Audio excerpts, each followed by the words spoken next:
Machine Guns in Space. Adam Curry, John C. Dvorak. It's Thursday, June 21st, 2018. This is your award-winning Gimbo Nation Media Assassination, episode 1044. This is No Agenda. Watching the Druids at Stonehenge and broadcasting live from the capital of the Drone Star State here in downtown Austin, Tejas, in the Cludio. In the morning, everybody. I'm Adam Curry. And from northern Silicon Valley, where, guess what? I found my Thorin's turntable. I'm John C. Dvorak. It's Crackpot and Buzzkill in the morning. It's one of those things that it's just not that easy to misplace, you would think. The thing weighs a ton. That's what I'm saying. It's a turntable. Was there clothing piled on top of it? No, it was stuffed in an obscure closet that's never used by someone cleaning up one day. Someone. Yeah. She who shall not be named. Well, it's definitely a she. Mm-hmm. And there it was. Well, and I've been looking for it because I've been collecting, not to an extreme. I'm not like nuts, but I've been collecting for the archives some 78s. If I see, for example, nice. What I like to collect is albums. I like to collect 78 albums, which are a big, giant, big kind of it's not a box, but it's just kind of this weird. It usually has about 8 records, maybe more inside. And they're for Broadway show tunes. Oh, nice. Because you get to collect stuff from the 20s and 30s that never got re-released. They just do the show again, and that's the album that comes out. So you don't get to hear the original stuff from the 30s especially. But I can't play any of these things because I haven't got a turntable that they can do it. 78. So the Thorns does, but the Thorns also has 4 speeds. Is it 16? Yes. Yeah. I happen to have a bunch of, I collected a bunch of 16 RPM hypnosis records. You realize there's a whole bunch of people who are listening to this program now and are saying, 16? 78? What? What are these esoteric numbers? Most people don't know what I'm talking about. Yes, originally records came out at 78 RPM. And then, of course, we've developed the 33 and the 45 formats, which dominate. Now they don't dominate at all because everything's a CD. But hey, why were they 78 RPM, and it's not like the technology to slow it down was that hard. Why did they start with such a high RPM to start with? They couldn't get the fidelity up high enough. Oh, okay. So it's just the nature of it's like a bandwidth. Because they had to do mechanical recording. Yeah, it's a bandwidth issue, basically. Yeah. And so go ahead. 16 is more or less the 96 kilo or 48 kilohertz, the real low. No. That's the FLAC.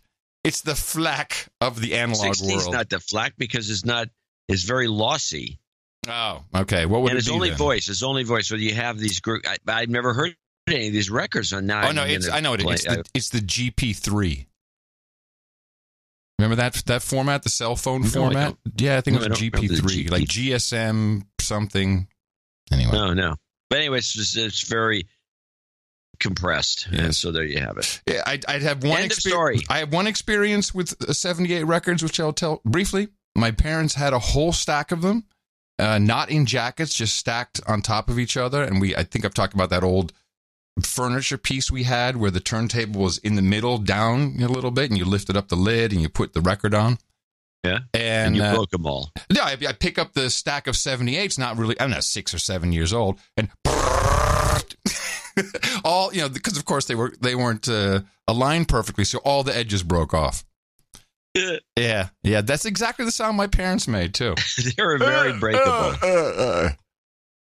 My records! Exactly. Well, there was quite a lot of stuff to look at the past few days. I was watching a lot of C-SPAN initially. The hearings about the OIG-OMG report. The Horowitz hearings. The Horowitz hearing, yes, the Horowitz hearings, which is really just a spot for everybody to, as always, just, pander and posture and signal virtue. Yeah. Virtue signal. There wasn't really anything great to get out of it, because that one clip from the whole thing. You got one? Yeah, there's this douchebag named Raskin, who's I think is the Democrat. It's, the things were held to get to the bottom of their conclusions and to kind of wring out some of the details that they may have not have had. So the Democrats weren't interested in this because, as far as they're concerned, this was supposed to be about the Hillary. No, it's a nothing burger. About the Hillary investigations. And so you end up with a bunch of disinterested Democrats. They don't care. Yeah, I'll say this about that. It has to do with the Russians. But the other one went in two directions. What about the Russians? The other one is what Raskin had to say. Now, don't forget, this was a hearing on the Hillary email. Gentleman inspired. The gentleman from Maryland, Professor Raskin. Mr. Chairman, thank you very much. Mr. Horowitz, our committee seems deeply lost in the forest today. A lot of my constituents are baffled why at a moment when the U.S. government is separating thousands of children and parents at the border in a way that threatens to make us an international pariah, the Judiciary Committee and the Oversight Committee are doing nothing about this scandalous policy, but rather seem stuck in a time warp doing another investigation into an investigation into an investigation of Hillary Clinton's emails. Just before I think the first hearing started, there were protesters of the kids in cages with their kids, crying kids. It's like this is what children sound like signs, and they had to be removed before they could start. And then some other douchebag. I like the way Raskin says this: we're making ourselves international pariahs. Oh well, hello. Give me a break. I mean, what's going on in Europe with all those guys dropping dead in the water, boats overturning and all the rest of it? Details, man. Nobody cares about this. Man. My takeaway from just 2 days of testimony was, here's what I think happened with Comey. Comey was clearly complicit in trying to make sure that there was no friction for Hillary Clinton to win. And so we have the first statement, the change from gross negligence to, man, that was careless. And as time progressed, and we had about a week before the election, Comey sees the writing on the wall. Holy crap, Trump is going to win. I'm going to jail. And that's why he's like, oh, yeah, some more emails. We're still doing some stuff. It was cover your ass time. That's the way I see it. Well, the other interpretation would be just the opposite. Okay. And it could have been this way. I still say it was cover your ass, but it could have been like he could have been thinking like this, because I don't know anybody at that point, a couple of weeks before the election, that felt that Trump was going to win. It got more and more clear that Hillary was going to win. So he said, well, I should do this because it's not going to make any difference. She's going to win. She's going to kick ass. Everyone says she's going to win, so she's going to win. So I can do this without anybody worrying about it. And then if anyone brings it up afterwards, because we did reopen it, then I'm clear. I'm covered. So he's covering his ass. You got that part right. I think the other part's wrong. Well, I'm not quite sure then. What was the other? Well, you said that you thought, oh, God, Trump's going to win. There's no doubt about it. I don't think that's true. There was no evidence that Trump was going to win to anybody, especially somebody in government like Comey. Maybe he knew something we didn't. No, he didn't know anything. All right. From the sounds of it. All right. I mean, it could be either explanation, but still cover your ass. There's no doubt about that. Yeah. A couple other things. Oh, I learned from one of our producers that, I was bitching about the full disclosure of the text. I said there's no emoji, so you really don't have context around it. He pointed out to me, if you look at the printed versions of the emails, that the emojis are actually there in Unicode. So it would take, and you can Bing the Unicode codes, and then the emoji will show up, and you know which one it was. But someone needs to do that. We need to have, we all want to see the emojis. I want to know if there was an eggplant emoji used at any point. I want to know if every time he said Trump, he put the little turd on. Yeah, there. Exactly. I want to know what the emojis were. I think it's important to, for the American public to know. Important. It should have been put in as evidence. I mean, it seems to me you don't take the emojis out. That's part of the message. And then what else did I learn about this? Oh, I did learn that it was apparently the FBI that leaked Loretta Lynch's flight plan to Bill Clinton so he could conveniently be at the same GA terminal as she was at the same time. That apparently came from the FBI, who talk to everybody all the time, apparently. They really don't care. That's funny that you'd bring that up because I never thought, the coincidence was the coincidence, but I never thought that the coincidence was a setup. I never I probably thought it was a setup of some sort, but I never thought about how it was set up. And I didn't even give that any thought. That's very interesting. It's terrible, actually, that they would do that. Yeah. The FBI, as I said on the last show, every organization today, they're all shit. The government's no different. It's just bigger and less efficient than your shit company. We have a 2-man let's say 3.5-man operation. We're shit. So the thing about I don't think we're that bad. No, we're not that bad, but the bigger operations, because I worked for the government, as you recall. Yep. You have situations harder to get rid of people, so they stay there longer. And there's a lot of people. There's a lot of, I would call it job padding, but there are positions where there's not that much work to do. Right. Which is kind of the thing that's going on here in California, where the guy running for Gavin Newsom running for governor, they caught him saying, "Yeah, I only go in once a week." He's a lieutenant governor now. I go in once a week. There's really not that much to do because there's not that much to do in some of these positions. And so these guys, I knew this for a fact at the air pollution district, there's guys that would just scheme against other employees and make them miserable. Yeah. And they had a lot of time to do it. And I always tell people, you weren't a part of that, were you? Because there's people with time on their hands. Yeah. They got more time on their hands than you have. Yes. Very dangerous. Yeah, and they have time to make your life horrible if they want to. Yeah. Yeah. Because they got nothing else to do. All right.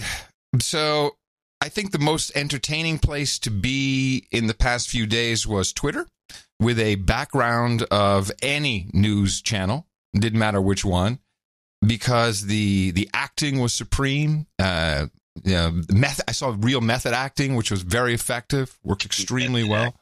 There was some. Hey, my butt hurt. You want to tell me that Cummings is not a method actor? Cummings is a method actor, man. That guy is good. He was. I don't remember exactly. We're talking about Elijah Cummings, yeah. And this was from South Carolina, I think, or Georgia. Well, hey man, he walked across the bridge, bro. Walked across the bridge. And he was run over on the bridge, I think, in Selma. I think that's his claim. It probably happened. So he started. He did something. Yeah, he started his. I think this is before the Horowitz trial, actually. And this was what he had to say about the kids in cages. And I thought, I liked his facial expressions. I thought I had to take out some of the pauses just so we could play this and have it, be any normal length. And he was really, really wrapping it up, and then he messes it up at the end. And as an entertainer, I can tell you that's very, very, very shit when you flub the punchline. We sent letter after letter after letter, asking these committees to investigate the Trump administration's policy, which is now resulting in child internment camps. That's what I said, child internment camps. But we have gotten no response. Look, even if you believe people entered our country illegally, even if you believe they have no valid asylum claims in their own country, even if you believe immigration should be halted entirely, we all should be able to agree that in the United States of America, we will not intentionally separate children from their parents. We will not do that. We are better than that. So I'm like, yeah, he's getting there. He's got all the little memes in there, and of course, we'd never separate parents from children, children from parents in America. We never do that. But we are so much better. Yes, we're better. We should be able to agree that we will not keep kids in child internment camps. What exactly is the difference between I should have looked this up. Internment camp must be a definition. No, I don't think so. No? Well, I think it's a permanent installation where you move people and you keep them there for a long time. Means like putting a person in prison or other kind of detention. Oh, I know what he's referring to. I'm just reading trying to make it think Japanese. Yeah, so he's making it sound like the Japanese internment camps, who, by the way, were Americans who were in the camps. They were not illegal aliens. Indefinitely and hidden away from public view. What country is that? This is the United States of America.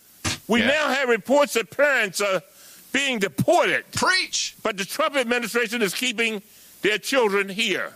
2018 in America. We do not need legislation. This is a policy. Oh, we don't need legislation.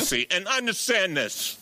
This was a policy invented, implemented, and executed by President Donald Trump. Another great use of a word. They're executed. And so, in conclusion, Mr. Chairman, we need you. Those children need you. And I'm talking directly to my Republican colleagues. We need you to stand up to President Trump. Oh, damn. So close. So close. Clump? Yes. So he goes all the way to the and he says you got to stand up to President Clump. Oh, my God. He's got to be kicking himself. I'm talking directly to my Republican colleagues. We need you to stand up to President Trump. He must be so pissed. It was right at the end, too. And it was good. You know, he had the performance. He had everything going on. And then a clump. Oh, man. Oh, geez. So we had there were so many television events, but the back and forth on Twitter, just the hatred is something that I'll have to come back to in the show. I caught a clip on ABC as they were, ABC, all the networks were just covering this for at least the first 15 or more minutes of their newscast. They really didn't have anything new to bring to the table. So they started dredging up stories and other things. So I got this clip, and there's an anomaly in here that I want to see if you can spot. And when I heard it, this is about the Guatemalan kid. This is an interesting ABC spotlight on the Guat kid. Cecilia Vega leading us off. It was last night here. We reported on a young boy separated from his father 8 months ago, left back here in the U.S. after his father was deported. Well, tonight, 8 months later, we are there as he says goodbye to his foster family here in the U.S. and then arrives home hours later in Guatemala. The trauma on his face all over again. ABC's Alex Perez tonight on The Journey. It's nearly 5 in the morning and 10-year-old Samuel is already at the airport. After a late night of packing up his teddy bear and art supplies, he's about to board a flight from Michigan back home to his native Guatemala to reunite with his family he hasn't seen in 8 months. Samuel with his foster parents who are still fostering other children, so we agreed not to show their faces. You have a lot of love from your family in the United States. Always. Always, always, always. They and their own 3 children have been caring for Samuel since the boy's father illegally crossed the border with him and they were apprehended. Immigration officials immediately separating them. His father deported, already back in Guatemala. I have to be honest, I didn't catch it. I know. I don't think anybody did. This was 8 months ago. Where was the big stink 8 months ago?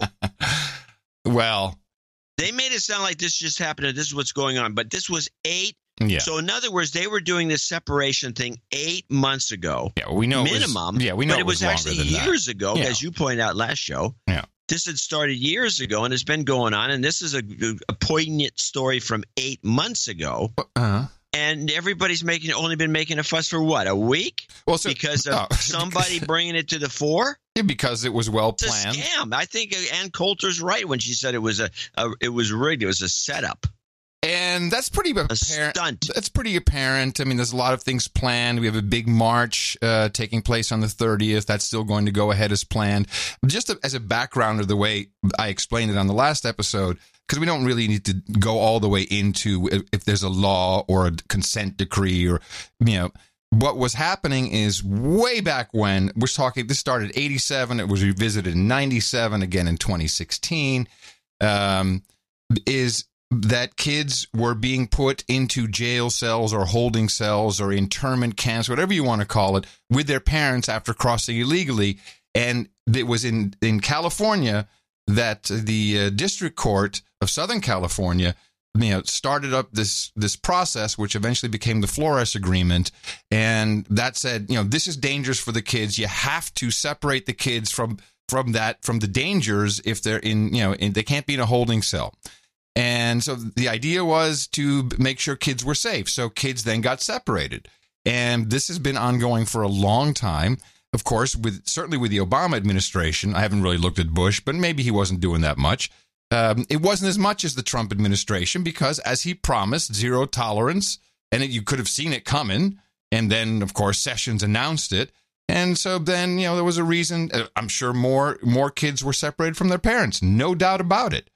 And what everyone wants is, we can't separate the children from the parents. That's a bad thing.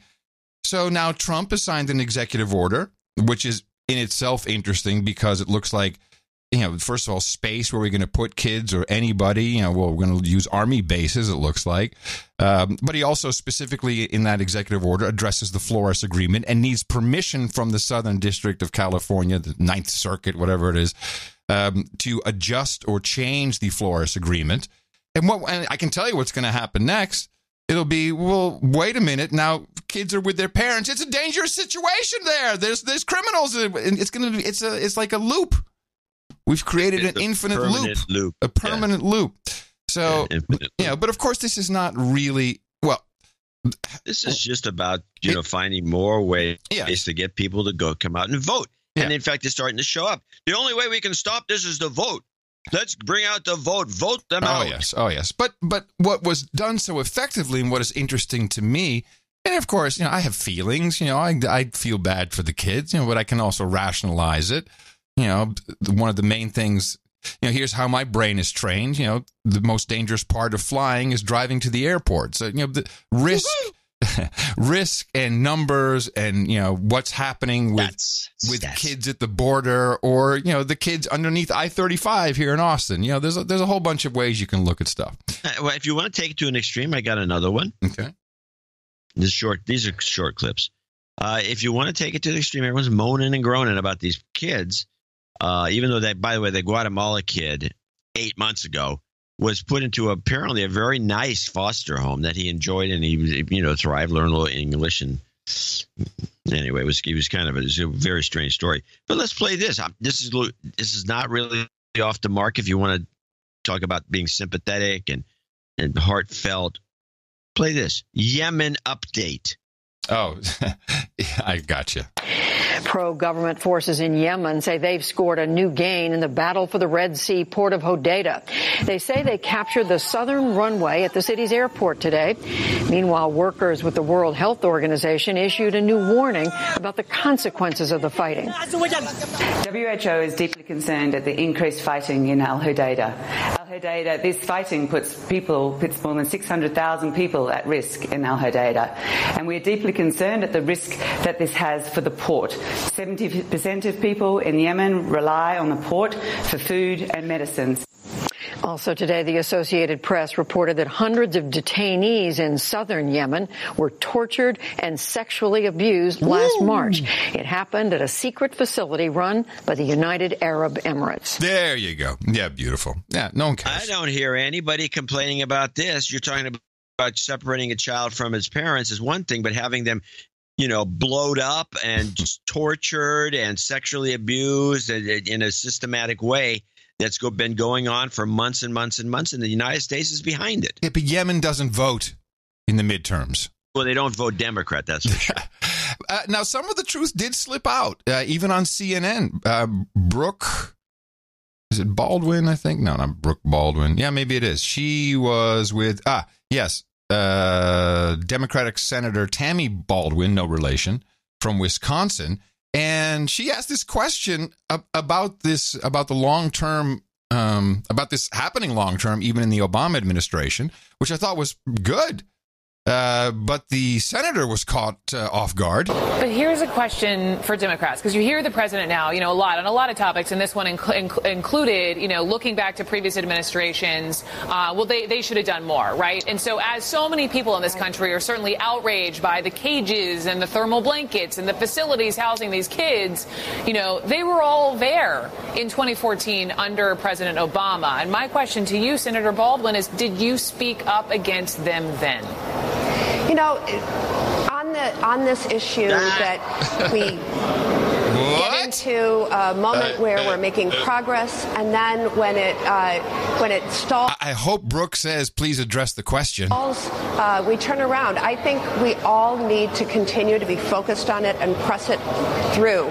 The American people need confidence that we can solve problems. Nobody believes that we have an immigration system that works. It is broken. It needs fixing. But we've just got to resolve to do that.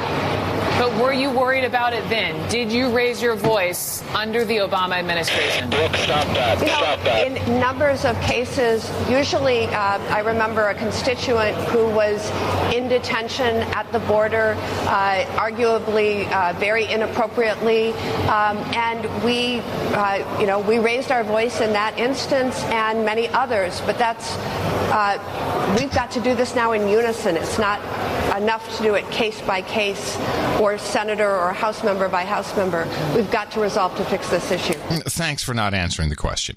But I thought that was pretty brave. By the way, I'm giving you a borderline clip of the day. I was surprised that came through. Now, I want you to be Brooke Baldwin. I'll be the other Baldwin, and I'll be I'm going to answer the same question. I'm going to do it the way she should have done it. Senator. Yes. But Senator, were you as vocal during the Obama administration when the same thing was happening? Were you as vocal then? Were you standing up for the children then, Senator? Well, I'll tell you the problem. The answer to that, to be honest about it, is no, and there's a good reason for that. The reason is because we were not made as aware of it, and we had no idea about these cages. And I'm appalled by what happened during the Obama administration. Now it's just gotten worse. But you'll never be invited to another Obama thing. Yeah. I won. She could have done that. She could have, instead of trying to flub it out by being, an Obama bot. Yeah. She could have just taken the offensive. That's what, it was very easy to do, and she didn't do it. So she's a loser. And the constituents of Wisconsin will be happy to have you, John C. Dvorak, as their senator, I'm sure. I'd be much better. Now, what really ratcheted this up, and so just, now we're at a position at the beginning of this week where the stage is set. Now it's a game of chicken. And one of the things I was until the executive order came out yesterday, I was initially going to say, isn't it interesting how lawmakers are, you heard Cummings, people are crying on TV. There's just crazy stuff. And by the way, we get, so all these things are happening. People are freaking out about it. There's incredible things being said, and there's just too much to cover. But if these Democrats truly, because it really was, and the Republicans who also the same thing. Oh, they hate Trump Republicans. If they truly felt that bad, then wouldn't you just say, "Fuck it, let's just do a law"? It's like, why didn't you just do that? You kept talking and make it sound worse, but no one seemed to be actually doing very much. It's about getting out the vote. Okay, that's established. We don't need to say it every single time. I'm going to say it a lot. But it got ratcheted up. Now, the stage is set. So now the groups come in. We've got the Fascism for America guys. We've got the Democratic. Fascism for America. Yes. Who is the Fascism for America guys? Well, that's what I call them. It's nofascism.org, whatever it is. There's the Democrats Against Fascism. What is the Democratic Socialists of America and ProPublica, who also have their funders and their agenda. They come up with, this was a great thing to throw into the machine, and the machine loves this. The anonymously sourced audio-only video of the children crying. Daddy! Well, we're going to listen to a little bit of it. Oops, we're going to listen to a little bit of it here. Where is it? Here. And this is how it was presented with this music. this is not reporting, by the way. This is setting the stage for what you're about to hear. Whoa.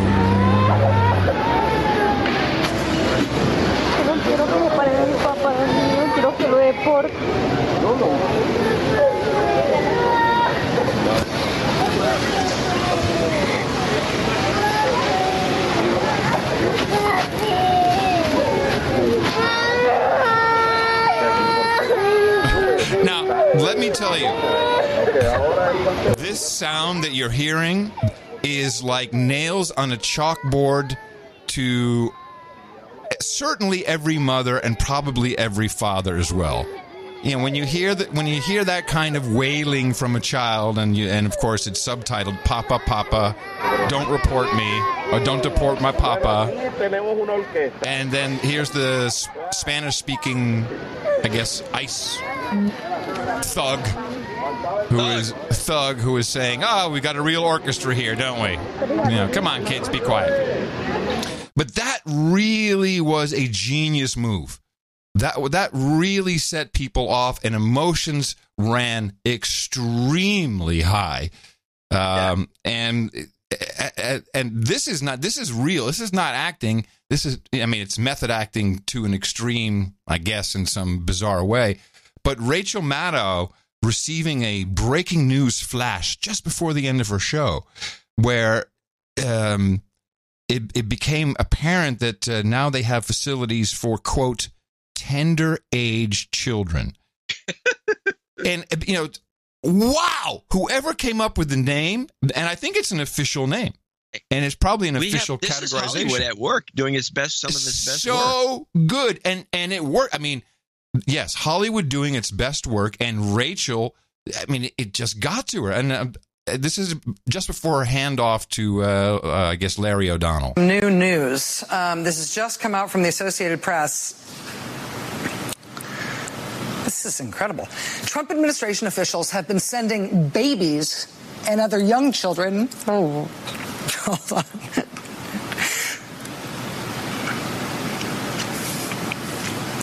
To at least 3.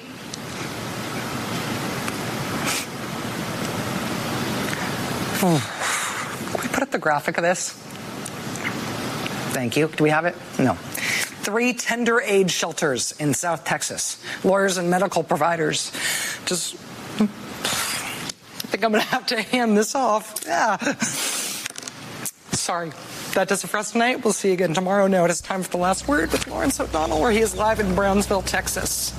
Thank you very much, Rachel. We just got word of that breaking news story that Rachel was just telling you about, and that is that the Trump administration has announced that they now say that they are operating 3 facilities somewhere around here for what they're calling tender age children. This is a very difficult story to process. It has been every day, but a very difficult story to process. So that was real. I mean, Rachel was really very emotional.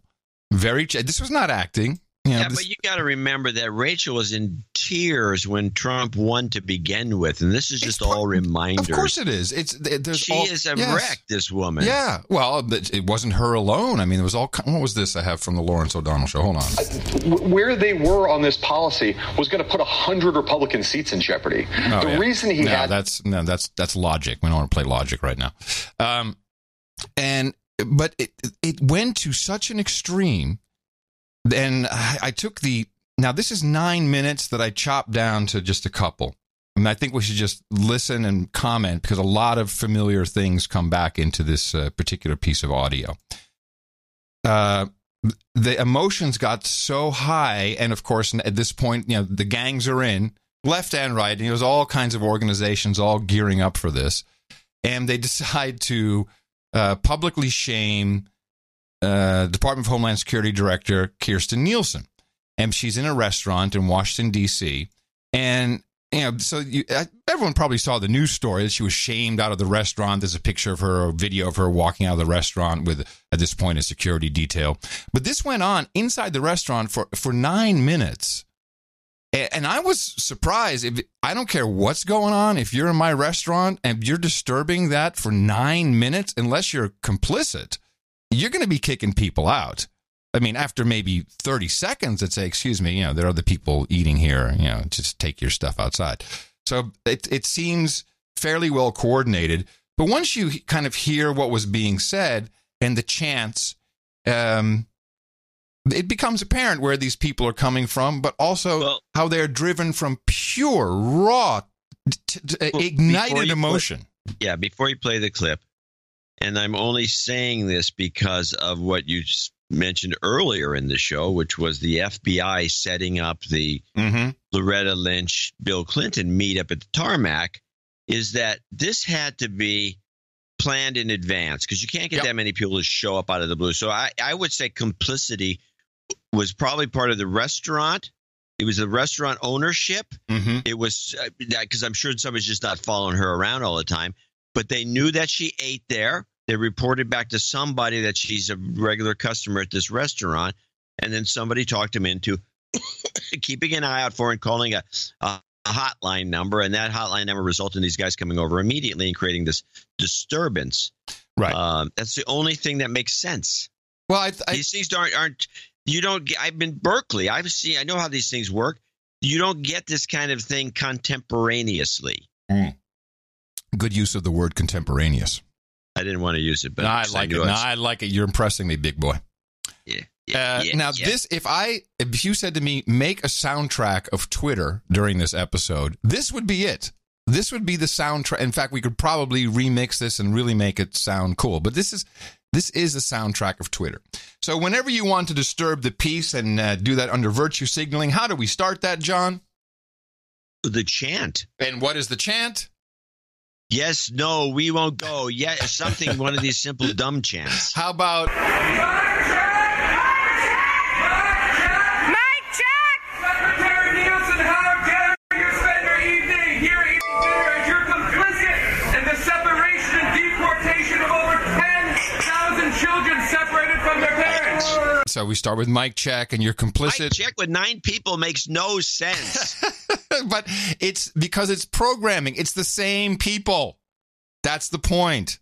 The same people. So let's just hear what they're saying. You're complicit in the incarceration of 10,000 children. How can you enjoy a Mexican dinner as you're deporting and imprisoning tens of thousands of people who come here seeking asylum in the United States? We call on you to end family separation and abolish ICE. Abolish ICE? Abolish ICE! That's probably going to work out well, isn't it? To get rid of ICE. Remove police! Shame! Shame! Shame! Shame! Shame! Shame! Shame!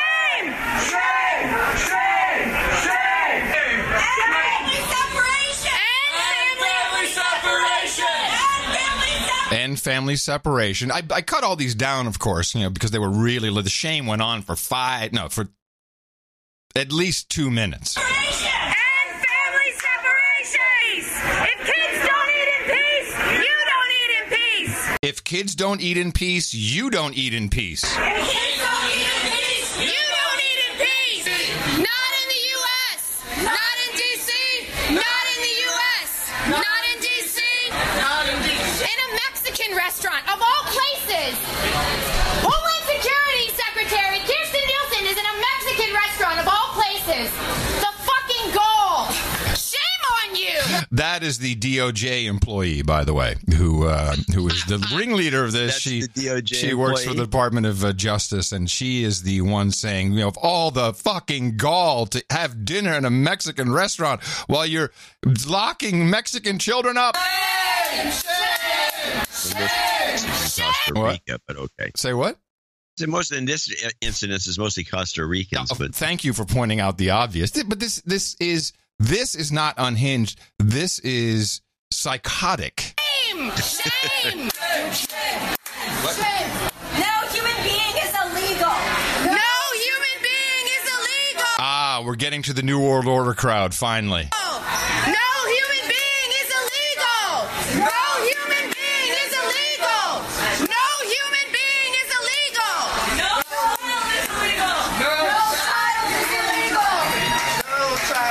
No child is illegal. No borders, no walls, sanctuary for all. There you go. No walls, no borders. No walls, no borders. Sanctuary for all. Sanctuary for all. No borders, no walls, sanctuary for all. Sanctuary for all. We have the audio of DHS first up ripping away children. DHS ripping away children. Of their parents. Just take a minute and listen. How does that make you feel? So now they're playing the audio of the children crying, so they got a boom box. How does that make you feel? Shame on you. Shame on you. Very well organized. Oh, yeah. It sounds, I mean, it is psychotic. It's nuts and unhinged. You're right. But it's extremely well organized. It's professionally done. Yeah, correct. And they had signs, printed signs, everything. Yes. And Texas concentration camp. And the Texas concentration camps. How do I get into one? And Texas concentration camps. And Texas concentration camp. And Texas concentration camps. Okay, hold on a second. I might as well point this out. This, again, of course, by the way, I think this is going to may backfire on the electorate, but it's just too annoying. Again, we have the Democrats with their, can you focus on one thing? It's not even, these aren't even Democrats, John. These are people who are riled up, so they just got bad instructions. Well, I'm going to assume their purpose again is to get them people to vote Democrat. But again, it's unfocused. It's like all these things they have against Trump. There's not one or two things you can just write home on. It's just they go from one topic to another. I mean, what's the point? Why now talk about the Texas concentration camps as if there are any? It's just it's just completely. It's very well. It's professionally done, but they must have too many meetings with too many people, and they all want to get their one complaint. Yes. Well, and that's what you see. And again, this is why I said it was just like Twitter. This is exactly what it was like on Twitter. Everything from Peter Fonda calling, just using crazy language like Barron should be kidnapped. Christian Nielsen should be, poked and slapped and tied to the put in the stockade. Yeah, he came in out of the blue. Well, he has a movie coming out next week. That's why he came out of the blue. And the punchline is the title of the movie is Boundaries. That's the punchline of it all. But this is exactly what was going on Twitter, except, of course, you don't have the counter argument, which is just as vile and loud and annoying. Kirsten Nielsen will want you to think that we are ruining your dinner. She is the Secretary of DHS. ICE rips children apart from their families every day. They lock them up in cages. They sleep under those silver blankets you guys get at marathons.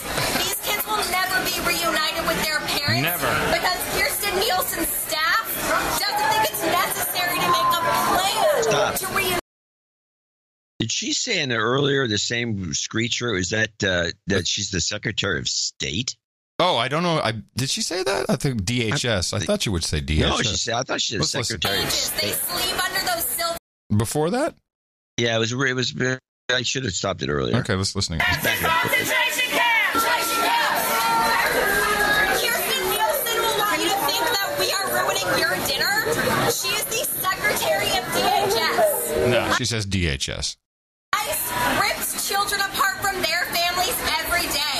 They lock them up in cages. They sleep under those silver blankets you guys get at marathons. These kids will never be reunited with their parents because Kirsten Nielsen's staff doesn't think it's necessary to make a plan to reunite them with their parents. Boo! Have any of you ever been to a detention center? I've been to one in Nogales, Arizona.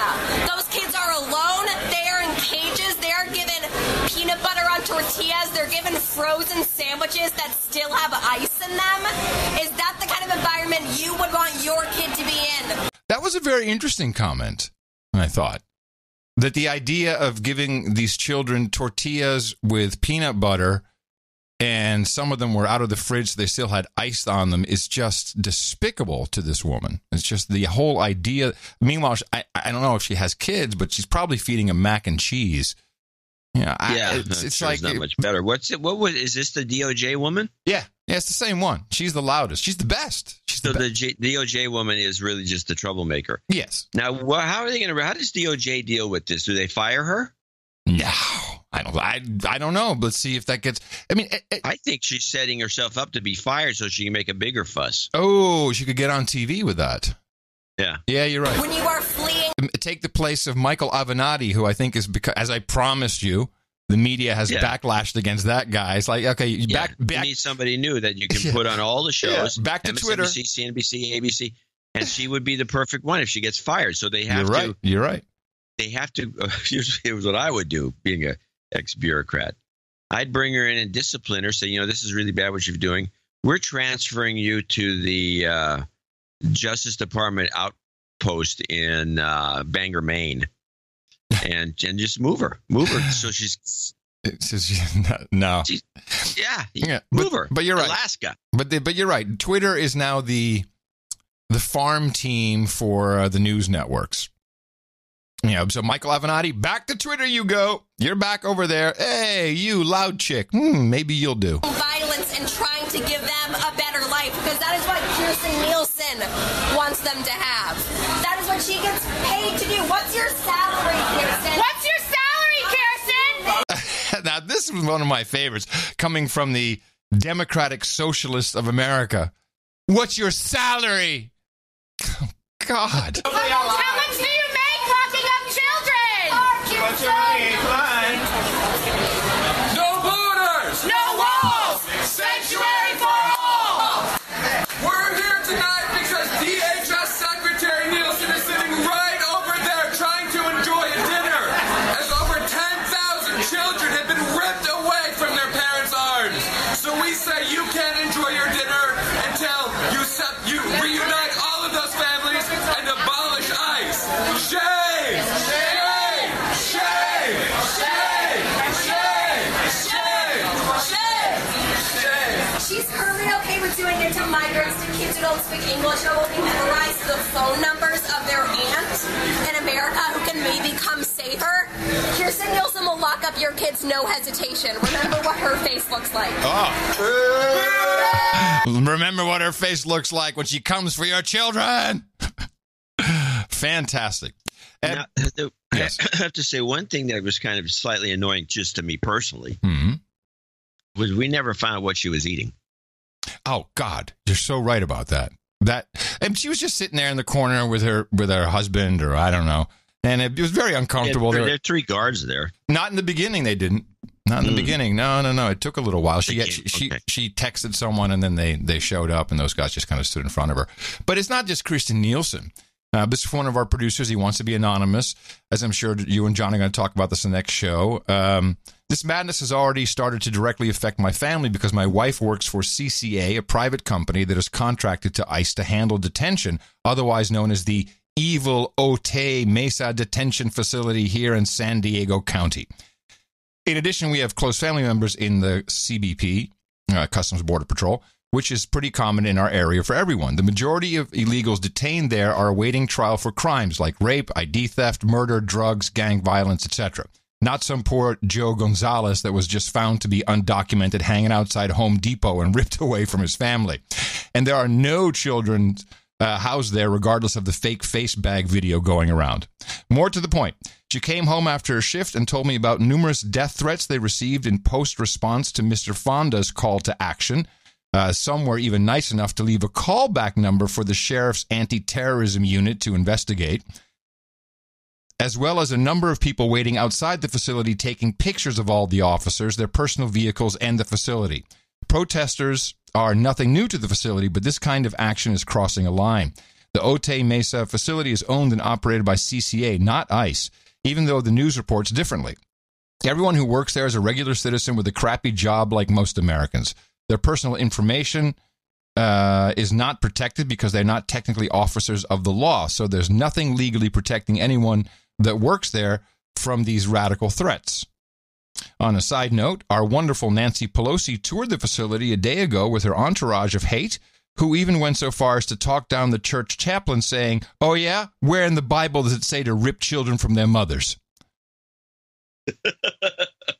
Nice. I wish we had audio of that. That would have been great.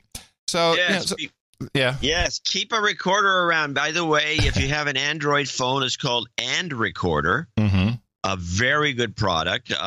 You can turn it on. It's an app. You can turn it on, and then when you go to with an Android, when you go back to the home screen or where you do anything else, the thing doesn't show back up, so it doesn't look like you have a recorder going. Somebody smart that knew what these would look like when the app was running in the back. It runs in the background fine. So you can just get it going, and then you can put it in your pocket with the microphone up or any number of ways, and you can record. I recorded conversations all the time, especially if it involves negotiations. And we love just you in for case. That. No, we love you. I never said that. Oh, really? So you can carry this. That's thing actually around. the only reason why we started recording this as a show is because you just would keep saying, why not? "Oh, I'm really? recording it anyway." Oh, really?" So you can get this. It's free, and then when you're done with your recording, you can go. You have to actually dig the app. You have to go to that little where you show the different windows. You show all the apps are running. You find it, click on it, open it up, and then you have to stop it manually. Otherwise, it record for days. It doesn't use up a lot of room. I have recorded a lot of long things with it I'm a sound guy, so I've recorded an entire BART trip in a BART train from Oakland all the way through San Francisco to post at one of the sound effect collection operations. But all right, I'm going to stop you there because we get it. Record. I'm done.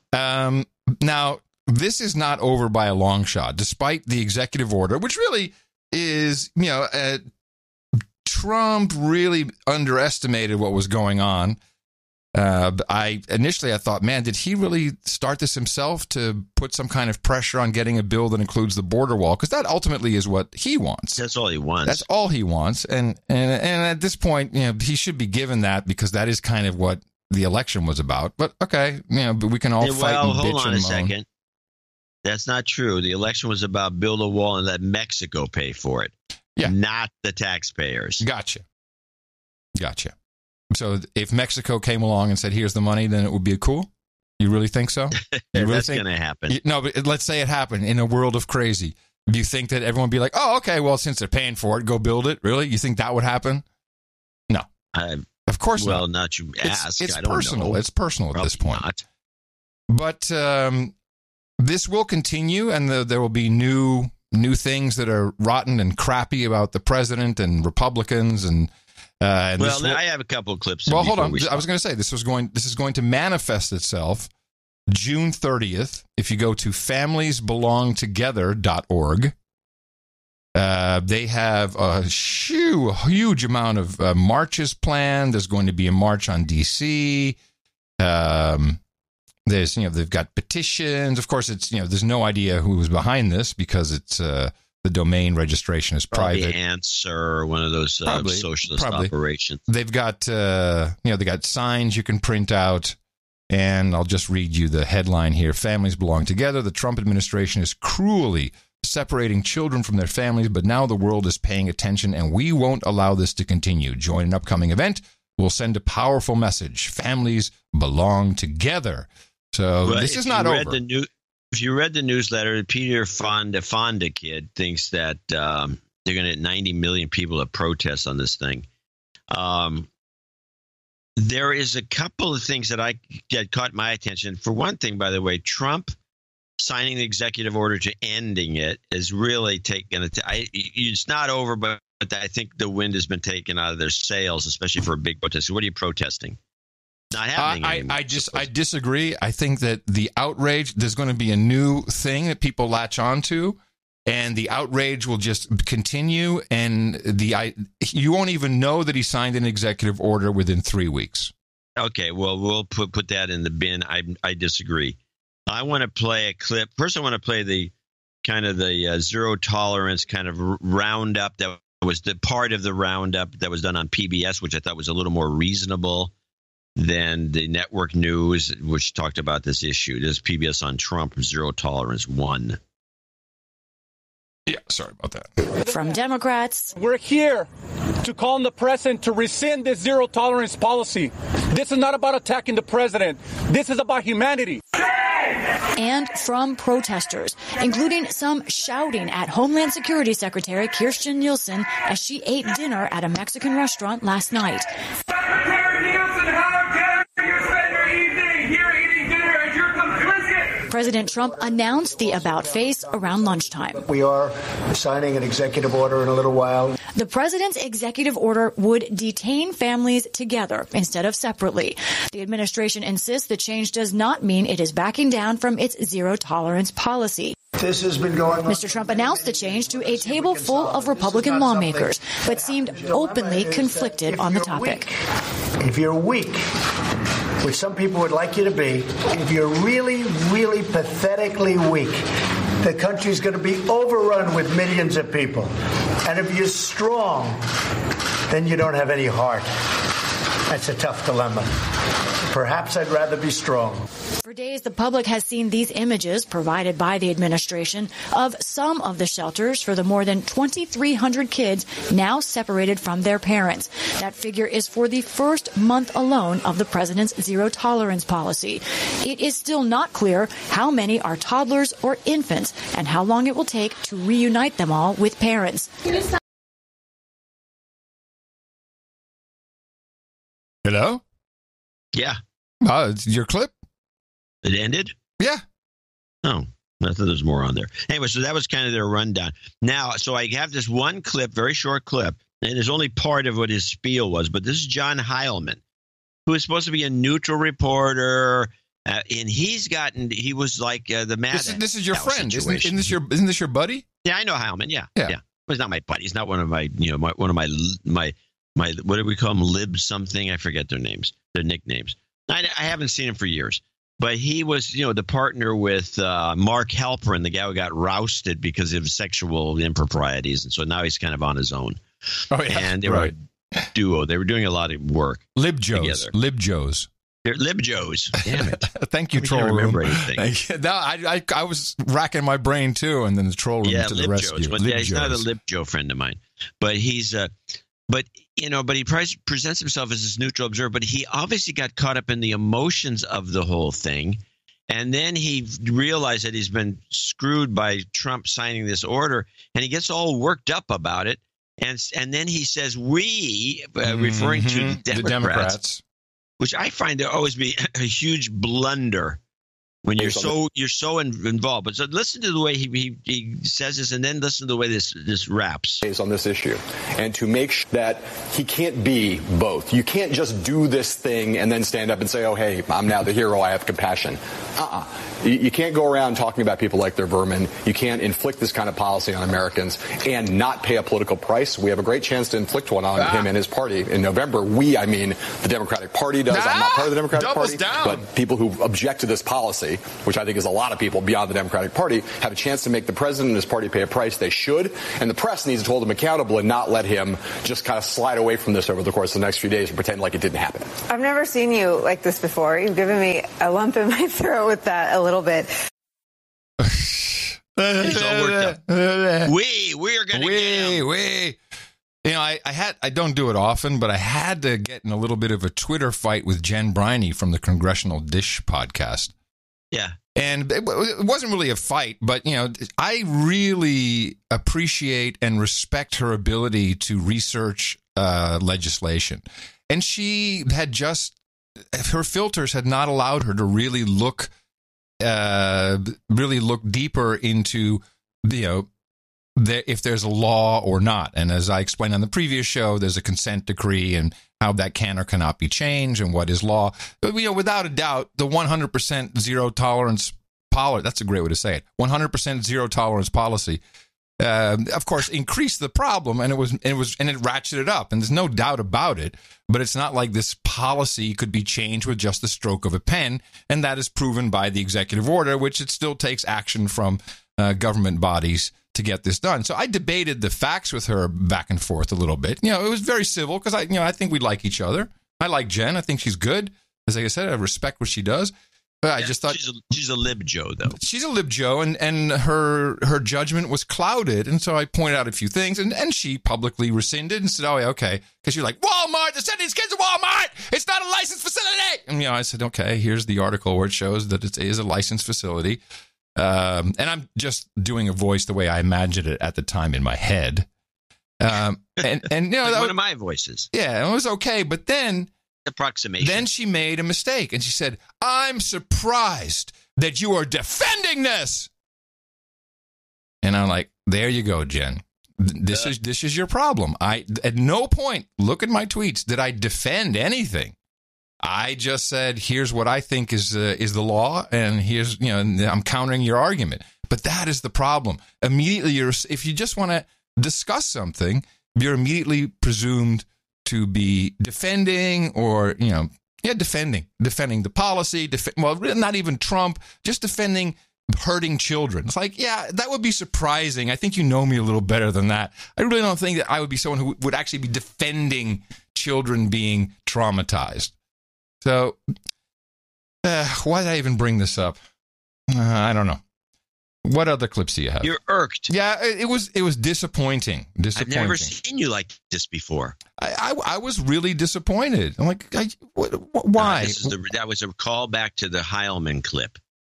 Well, there you go. There's another lib Joe, and it's the emotions are getting the better of people, and they don't know. And hopefully in the second half or after the first block or B block, I can shed a little light on it. But it's kind of funny to think, when did we start our parallel universe, alternate universe? 2 years ago? It was right after the election. 2 years ago. And we said, watch this. We were talking about this incessantly. I didn't think it was going to get worse. Well, here you are. People are truly living in two different movies with the same script, but the movie just plays out differently. That's what I'm going to talk about later. All right. Do you have any other stuff on this particular topic? Well, let's see. Because, and by the way, what we're not going to do, we're very early on a lot of these things. No one had heard of the Flores Agreement. Now it shows up in an executive order. So, sorry, we actually do the research and we came up with, I think, what are the correct answers. But what you don't need is a whole bunch of us going off debating like you've seen incessantly. What you need is a guiding light to take you through the insanity so you don't get cut by either side of the shark-infested waters. And I'm just talking about your own family, let alone where you work. This is family's pretty good about this. They not all. I have tons of emails from people. We get donation notes from people saying my family this, my family that. It's very hard. This stuff is breaking up families and friendships. That's the idea. We're trying to destroy the country. Okay. No borders, no walls. No friends. No borders, no walls, no friends. Exactly. But, Nielsen, she's really hanging in there. I wonder how long she's going to put up with this and just not quit. I do have the one clip of her, and I was impressed. I always like how she handles things. I think she could easily be a candidate for president. She's wearing too much foundation, or is it just me? She's at that age where you go through these phases of more makeup, less makeup. I can say that from experience. I think I've seen this. No, I mean, she's also under lights, so she overcompensates a little bit, probably. Anyway, here is her just explaining the law.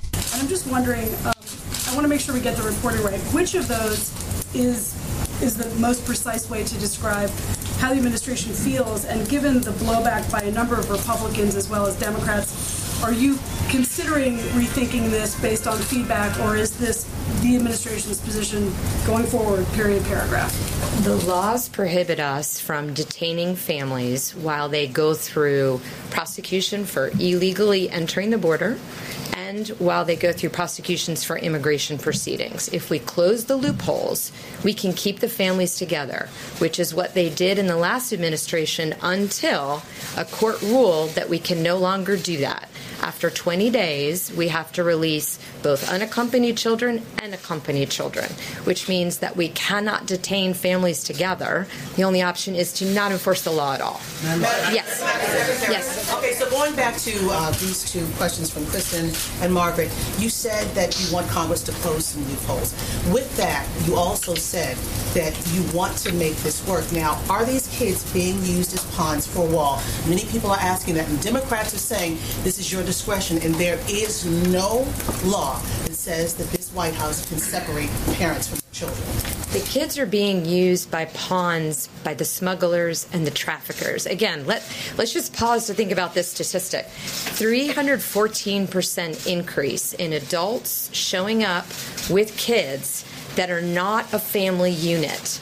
Those are traffickers, those are smugglers, that is MS-13, those are criminals, those are abusers.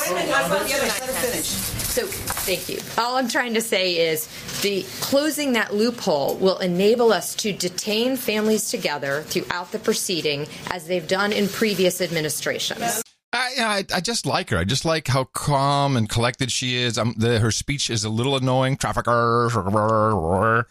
But I like her too. I think she's an old school bureaucrat. She's been she worked for Bush. She's been around. But she has European influences. That's nice. And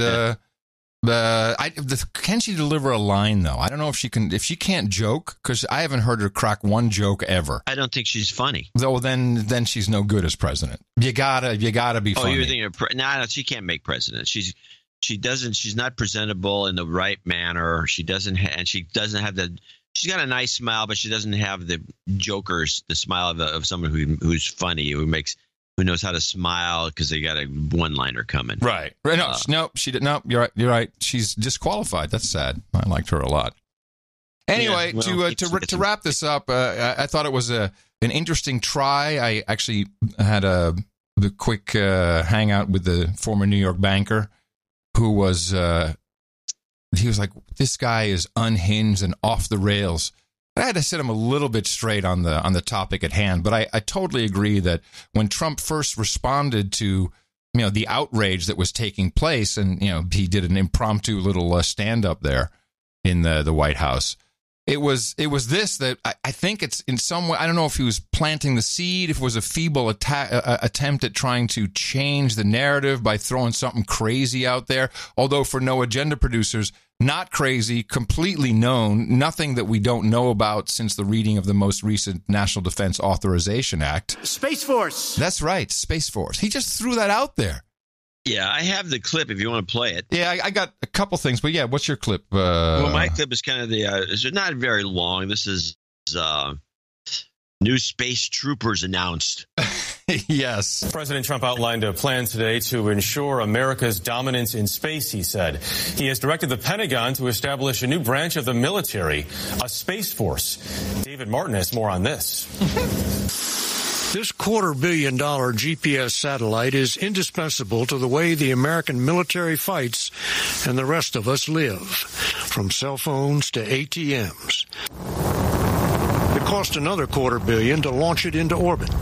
After that, it is controlled by a small team of airmen from a base in Colorado. Free pass SVN 34. They wear Air Force uniforms, but today President Trump decreed in the future they will become members of a separate Space Force. Importantly, I'm hereby directing the Department of Defense and Pentagon to immediately begin the process necessary to establish a Space Force as the sixth branch of the armed forces. That's a big statement.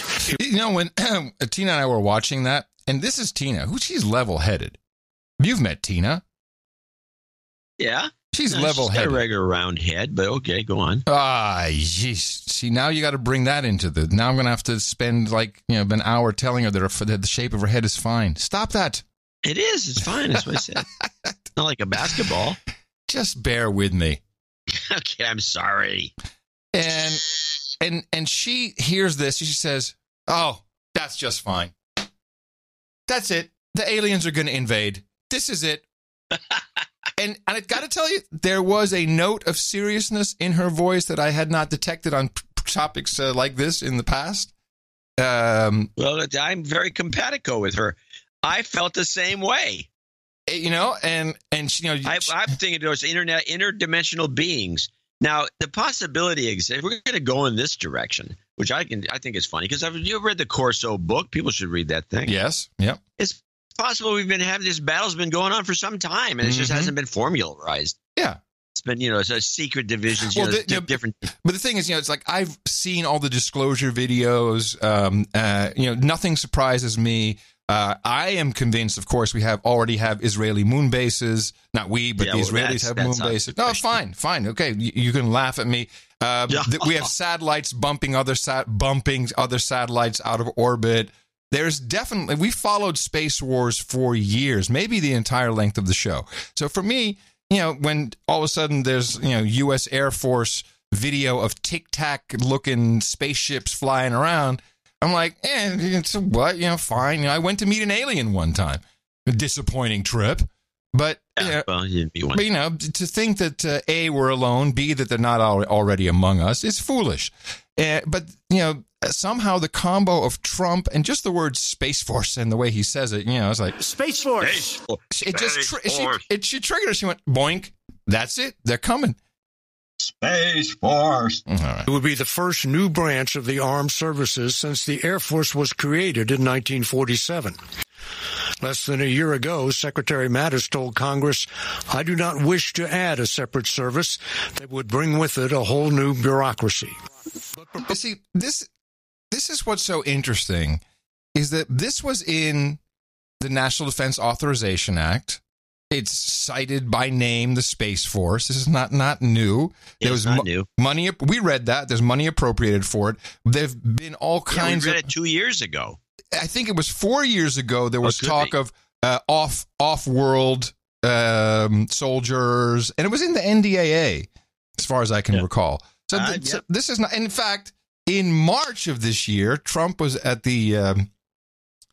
Where was he? He was at the Marine Cadets. I guess, they were graduating the Marine Cadets in San Diego. And here's what he said. My new national strategy for March. Space recognizes that space is a warfighting domain, just like the land, air, and sea. We may even have a Space Force. Woo! Develop another one. Space Force. We have the Air Force. We'll have the Space Force. We have the Army, the Navy. I was saying it the other day because we're doing a tremendous amount of work in space. I said, maybe we need a new force. We'll call it the Space Force. And I was really serious. I'm a genius, I tell you. Maybe we need a force in space. We'll call it Space Force. Space Force. Maybe we need a new force. We'll call it the Space Force. And I was not really serious. And then I said, what a great idea. Maybe we'll have to do that. That could happen. So think of that. Space Force. Space Force. From the very beginning, many of our astronauts have been soldiers and sailors, airmen, Coast Guardsmen, and Marines. And our service members will be vital to ensuring America continues to lead the way into the stars. We're going to lead the way in space. We're way, way behind, and we're catching up fast. So fast that nobody even believes it. Whoa, we're catching up fast. Here's the problem, though. Actually, it caught on. Here's his rally. Where was he yesterday? In Minnesota, I think? I don't remember. Our beautiful ancestors won 2 world wars, defeated fascism and communism, and put a man on the face of the moon.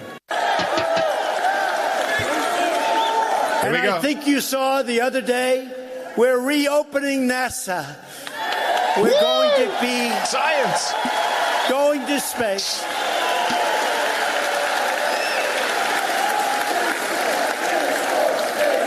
Space Force, Space Force, Space Force, Space Force, Space Force, Space Force, Space Force. So we have the Army, the Navy, the Air Force, the Marines, Space Force, the Coast Guard. But we have the Air Force. Now we're going to have the Space Force because it's a whole. Now, the problem is, okay, the name is caught on and that's perfect, but technically, shouldn't they be called the Sparines? Oh, God. That would have been better. Well, I have a couple of thoughts on Mattis, because I think that the armed forces have, let's assume that we have aliens and that we captured these guys and we found the flying saucer and everything that was in the Day After Roswell book. Yes. Which is written by a guy who is not insane by any means. No. Is he still alive? Let's say half of it's true. Is he still alive? Yeah, I don't know. He may be dead by now. That's how it goes. No, but he wasn't killed. I mean, he was floating around giving lectures. Some sent me a couple. And he talks about the people who took charge of this whole operation, the whole alien thing. Mm-hmm. The Army. Right. Not the Air Force. No. The Army. The Army is the one that's why Mattis is pissed then. Well, Mattis is Marine. But I think he has more in common with the Army guys, and that one Army guy who goes out giving these lectures, a smart Army head of the Chief of Staff of the Army. I think they didn't want to relinquish it. And that's what Mattis is talking about. Another bureaucracy. We got enough trouble with the Army having these, doing all this work, but now we're going to have some new guys are all going to have to be read in, and are we going to move the Army guys over to that? Doesn't make a lot of sense. People are going to be asking questions. Why are Army guys going over there? And you watch, there'll be Army guys going over there. So the former New York banker, he's like, this is crazy. The guy's off his rocker, bro. I said, nah, bro, this was already approved by your Congress. I say, bro. Was approved by your Congress in the National Defense Authorization Act. There's money appropriated for it. This is not like a new thing. You're just unhinged. And he says, yeah, but there's law against that. I said, well, that's not entirely true. There is something called the Outer Space Treaty, and everyone's on board with it. It is a legal framework, but it only bars parties to the treaty from placing weapons of mass destruction in Earth orbit. You can't install them on the moon or any other celestial body, but you can, or at least the treaty does not prohibit the placement of conventional weapons. So kinetic bombardment, would be allowable technically. I think a machine gun in space. Machine guns in space. All right, 117. Perfect. Okay, good. We have an opening for the show, everybody. Space Force. Yes, it's beautiful. And with that, I'd like to thank you for your courage and say in the morning to you, John C. C stands for Cages Are for Kids. Dvorak. In the morning to you, Mr. Adam Curry. Also in the morning to all the ships at sea, boots on the ground, feet in the air, subs in the water, machine guns in space, and all the dames and nights out there. In the morning to the troll room, noagendastream.com. Good to have you all here. Thank you. You've been very helpful this morning. It's appreciated. noagendastream.com. And in the morning to Mark G. We have not seen Mark G on the No Agenda art generator for a while, but he came in with a beaut. He has such a recognizable style. It is. Yeah, he's a pro. He's a pro. Yes, and he had one of his. I mean, I would hang it if this shit, even with the writing on it. I mean, this is a poster. You could hang this on your wall. It's so pretty, and it's a picture. His version of a rendering of North Korea with the beautiful round, the half moon beach with the palm trees on it, and it says North Korea, come for the beaches, stay for the human rights violations. We should probably find some way that some of these artists who we hardly get in touch with can make a high-res big version so people can print out or take it to a reprographic shop or someplace and print out large poster-sized copies. They're square, but I would say maybe 2 feet by 2 feet would be a nice size. Be a nice 3 size. 3 feet by 3 feet. And a dynamite collectible. A total collectible. No, a dynamite collectible. Okay, dynamite. Well, today we got a lousy showing because there was no gimmick. A lousy showing. A slight dig at your partner. Nice. Oh, what did I say? You said because there was no gimmick. No, because I complained about it. I was criticizing myself. Oh, okay. Richard Unterberger, $200. That's it. That's our associate executive producer, and he becomes executive producer by default. He actually gave $200, $222.22. But this on here it's $200 because the other thing came in later, so he can get a note in. Okay. But anyways, it says this is my second donation. It's totally worth it. Everyone who listens should support the show. He needs a de-douching. All right. Oops, sorry. Didn't even have it ready. I was like, who needs anything for this segment? You've been de-douched. I want to give a shout out to my amazing wife, Lori. Today, June 14th, Flag Day is her birthday. So this came in after that. We missed that, yeah. So if you could add her to the birthday list and hook her up with a MILF jingle and some karma for our new house and second human resource on the way, that would be great. Happy birthday, Lori. She listens to the show on Sundays with me when we are working on the house, hanging out. It really spurs some great discussions about the news and current culture. Thank you very much for all the hard work you guys do put into the show.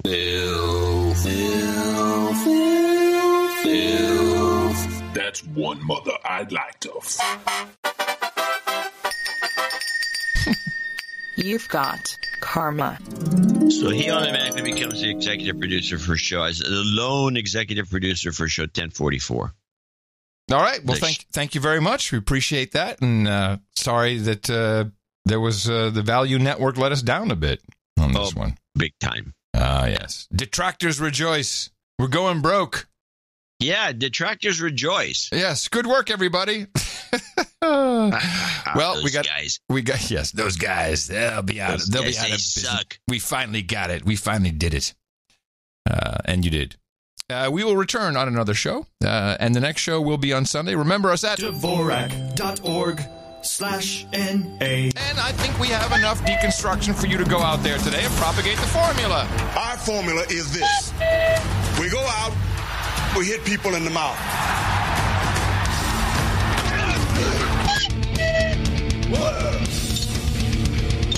Shut up, slave. Shut up, slave. Got a couple of suggestions for my OTG phone comebacks. Oh. Actually, I think I only have two. You'd say, I need some comebacks when my Nokia E71 is on the table and someone goes, why do you have that? We came up with, we need some writers out there to give you some good right. lines. So we got, it's a burner. I'm a drug dealer, kind of like that one. Yeah, that's good. I got rid of it after I found out it was taking upskirt videos. That's okay. That's kind of That's kind of okay. And I think the winner for today, and I'm open to more, is I'm downsizing. I think that one works the best right now. Think? Yeah, down, because all the kids are downsizing these days. All the kids are downsizing. How about this one? I got one for you. It's none of your business, creep. Yeah, that's great. It makes for great dinner conversation. Yeah, that's nice in a restaurant when you do that to the help, who then spit in your food. Oh, they do. They will do that. Yes. Yes. I got an OTG, for those of you who don't know, is off the grid because I'm anti-tracking and pro-sanity. Note from Sir Peepslayer in the morning. I'm a licensed property manager here in Arizona. My wife and I also have investment houses that we rent out. Now, last year, my wife found this great free program for managing our personal rentals. It rivals the one I pay for that I use for my business, and she was showing me some of the cool things it did. One thing in particular I noticed was that if an applicant for our credit check wanted to, they had the option to log into the program with Facebook. As soon as they do that, I can see their profiles. People used to laugh at me because I never had a Facebook, and I told friends that I guess it's the same way the NSA does it, and to screen potential renters. And I've come full circle, so now a Facebook profile can be tied to your personal credit information voluntarily. I doubt most applicants have considered the implication of this. Well, I tell you something. I've seen this kind of thing, and of course, not being a Facebook user, I get very annoyed by it. It was you go to some website, says, well, you have to be a member to get these special features. Say, would you like to sign in or get a new account? So I'll take an account there because I want to see something. And it says, sign in with your Facebook. Yeah. I don't want to sign in with my Facebook. I don't have a Facebook. So I go leave the site. I never get to do anything there. I find it extremely annoying that somebody offers this. And the fact that people actually do it, as our producer says, they're idiots. I think most people do that, and this was always the holy grail of Silicon Valley about 10 years ago. It's like, can we be the universal login? They called it universal status, I guess. Was it status? Or presence? Presence. That's what it was, presence. So you know if someone's present, if you're logged in all the time. And Facebag pretty much got that. I have made that mistake in the past, for sure. They're like, oh, just click that. But now you know you're sending all these details off, and that's kind of the deal. That's why people put these logins on the site. Yeah. So they can screw you. So let's go to, since you got this issue into Austin, I got this clip specifically for you. Okay. So you could take it to the city council. I'm excited. So you know what other people are doing in other areas. This is the scooter update in the Bay Area. A new transportation craze is sparking new government oversight. San Francisco recently removed all rented motorized scooters until lawmakers approved a permitting process. Now San Jose is following suit, and KTVU's Jesse Gary has our report. Midday in San Jose sees pedestrians using the new way to get from here to there, riding motorized scooters. It was fun. Never tried it before. They're not in my town, so I just wanted to give it a try. A smartphone unlocks the scooters, and the user is charged by the mile and amount of time. In the ever-increasing search to avoid vehicular gridlock, this seemed like a eureka moment. But bad press due to bad actors have put the devices in a bad light. Too many of the scooters are being ridden on the sidewalks by helmetless riders weaving in and out. And the scooters are being left in places. Some of them block building entrances and ADA ramps and the such. Those complaints have reached San Jose City Hall, where leaders are taking a page from San Francisco's playbook and considering regulating scooter use. An overall limit on how many scooters can be deployed here in San Jose. Very clear regulations on where they can and cannot be parked. And also an equity clause to make sure that our low-income residents can afford this system. Late Wednesday, Scott Neese of the San Jose Downtown Association penned an op-ed saying the low-cost efficiency of the scooters must be balanced against public safety. Some users agree. If people are being stupid with them, they shouldn't be able to use them, you know? City Transportation Department officials will gather scooter companies together outside City Hall Thursday afternoon at 4:30 for a public demonstration. And then at 6:30 inside City Hall, a town hall-style meeting to see what people want regulated and how. Yeah. Well, that's going to happen here in Austin. And it was interesting. I know you saw the email thread with one of our producers who was a bike safety officer. And he got really bent out of shape when I was talking about the Bird bike, which is actually a scooter. And he thought I was calling for people to die on bicycles. And I'm pro-bicycle, but I'm anti the way it's being implemented because you can't just throw in a bunch of bike paths and said, now it works. Because I grew up in a country that took a century of biking for it really to work in traffic. It takes a lot more than just a bike path and, say you're done. The bike path's a joke. It's all, you have all kinds of educational things. I mean, you need a lot. Really, it takes hundreds of millions of dollars. In the United States is a joke. Yeah. It screws up everything. It's poorly implemented. Nobody uses them, especially around here. I mean, they got a lot of bicycle guys, but there's not that many. Of course, I saw that letter, too. He condemned me. Yes. And wouldn't address anything I had to say, which is all this negative stuff, which is, you going along. The other day, I almost ran into some guy going, I don't know, max speed on a bike. Let me just move beyond that, because the bike argument is, people are for or against, doesn't matter. More importantly, you made a call out on the show how to steal these scooters. And I got some information. Yes, from one of our plan. From one of our producers who is very knowledgeable on the subject. He is a bird bike collector, so he gets them at night and he charges them and repairs them. And he probably knows more about bird bikes than anybody at this point. So here are your options.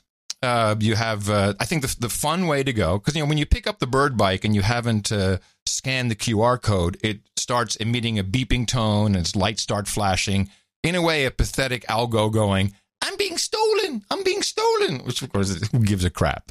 No one cares what you're doing on the street. What you need is one of those little battery-powered electric drills. I'm not talking about, the big Black & Decker, but, one of those hand jobbies that's basically just a staff, a tube with a drill bit at the end. You know what I'm talking about? Yeah, I know. Yep. Place that right in the middle of the box on the top of the bird bike. Drill down. You will disable the whole thing. And when I say the whole thing, what you're only disabling is the GPS, the warning, and of course, and you have to right in the middle, just and it will die. That's his Achilles heel. You get a $50 board, which I'll put it in the show notes with a link. You can buy it. You can buy it off of eBay for sure. $50 board. You just open the unit up, plug that in, it bypasses all of the bird brain guts, and you got yourself a $50 scooter, electric scooter, paint job, and you're good to go. Dynamite. Isn't that great? Now, we're not supposed to be encouraging this sort of thing on the show. No, I don't know if it's even legal to do so. We are just telling people not to do this, but this is how you would if you had to. Yes, if you were forced. Don't do it, people. No, don't. Do not do this. Do not do it. But if you for some reason, brother, there could be a revolution. What happens if the society collapses and there's all these stupid bikes around? You need to be able to grab one. You need to be able to grab one. So order some boards. Order some boards up front, people. Order some boards. Yeah. Okay, a couple more OTG thing. This is actually, I'm going to skip the World Health Organization. I think we did this story, but for some reason it popped up again on NPR. The World Health Organization is recognizing gaming disorders and mental health condition. I'm going to skip that. This is a new version of the story. Okay, I have a clip. Okay, let's play your clip then. It's a backgrounder clip. This is one of those short. I think it's short PBS. Yeah. No, CBS. Yeah, CBS. Video games can be addictive. That is not an exaggeration. Today, the World Health Organization classified what's called gaming disorder as a mental health condition. Here's Jamie Yukas. The 7-year study by the World Health Organization reveals that some gamers get the same brain stimulation or high as those addicted to drugs and alcohol. Whoa! Omar Blackburn couldn't handle a job, home, or car because of his constant impulse to play. If I constantly just always have my mind on it, I'm just always going to want to be doing that. Sully Zach says he's not an addict, but he can't remember how young he was when he started playing video games. I was probably 4 or 5 years old when I was old enough to actually get my hands around the controller. Now 19, he spends hours a day on gaming systems. If I'm hanging out with a friend who also really loves games, we might just have a marathon and play for 8 hours. Do you have to be conscious about taking a break or getting up from the video game? It is difficult sometimes, yeah. From difficult to compulsion, that fine line has the World Health Organization now defining gaming addiction, saying if people have impaired control over gaming, give it priority over other activities, and there is a continuation or escalation of gaming despite negative consequences, they could have a mental health condition. Oreos are just as addictive as cocaine. Yes, gaming is just as addictive as Oreos is the logical mathematical calculation there. And every report that I saw... Well, it's a mental disorder. Mental, so give them drugs. Well, by the way, I wrote this down. I forgot to bring it up because I said that I believe that the kids in cages thing will continue. I know what the next topic will be. They're drugging these kids. That's what the next outrage will be. They're drugging the kids. I believe they are, aren't they? I hope so. No, I think there was a report that they are. Yes, that's what I'm saying. This is going to be the report. Of course, I'm joking about. I hope so, but this is going to. But I hope so. Here's the problem with I like the thesis, but I can tell you what the problem is. Pharmaceutical industry. I was waiting for you to say something. Pharmaceutical industry. Yeah, they can't. They can't defend the pharmaceutical industry and expect to get any coverage on the networks. You're right. I'm stupid. You're right. Back to the addiction. Every report that I read or saw or heard and this kind of had it in there, like these guys, they're so into the gaming, they don't even get up to go to the bathroom. That's kind of what they alluded to in that report. But that's the lead, if you will, or the sub lead. It's like, they won't even get up to go to the bathroom. It's just so horrible. But the addiction, and I'm going to try and do a real long callback, and I didn't write much of this down, so you're going to have to help me out, but you're familiar with the topic. But first we get into Jaron Lanier, who to some female journos in Silicon Valley they worship him. He got on the View. Do you have the clips? No, I don't have the View. I have him on Channel 4 in the UK, which I thought was better. Okay. And just 3 short clips, and it is about addiction and social networks and smartphones. Is there a principal reason why I should delete my social media? And if so, what is it? I'm sorry. We should probably explain who Jared Lanier. Lanier? Is that how you say it? Yeah, Jared Lanier. If you want to explain who he is, because you're from that neck of the woods. He's been around here, the Bay Area. He's a local.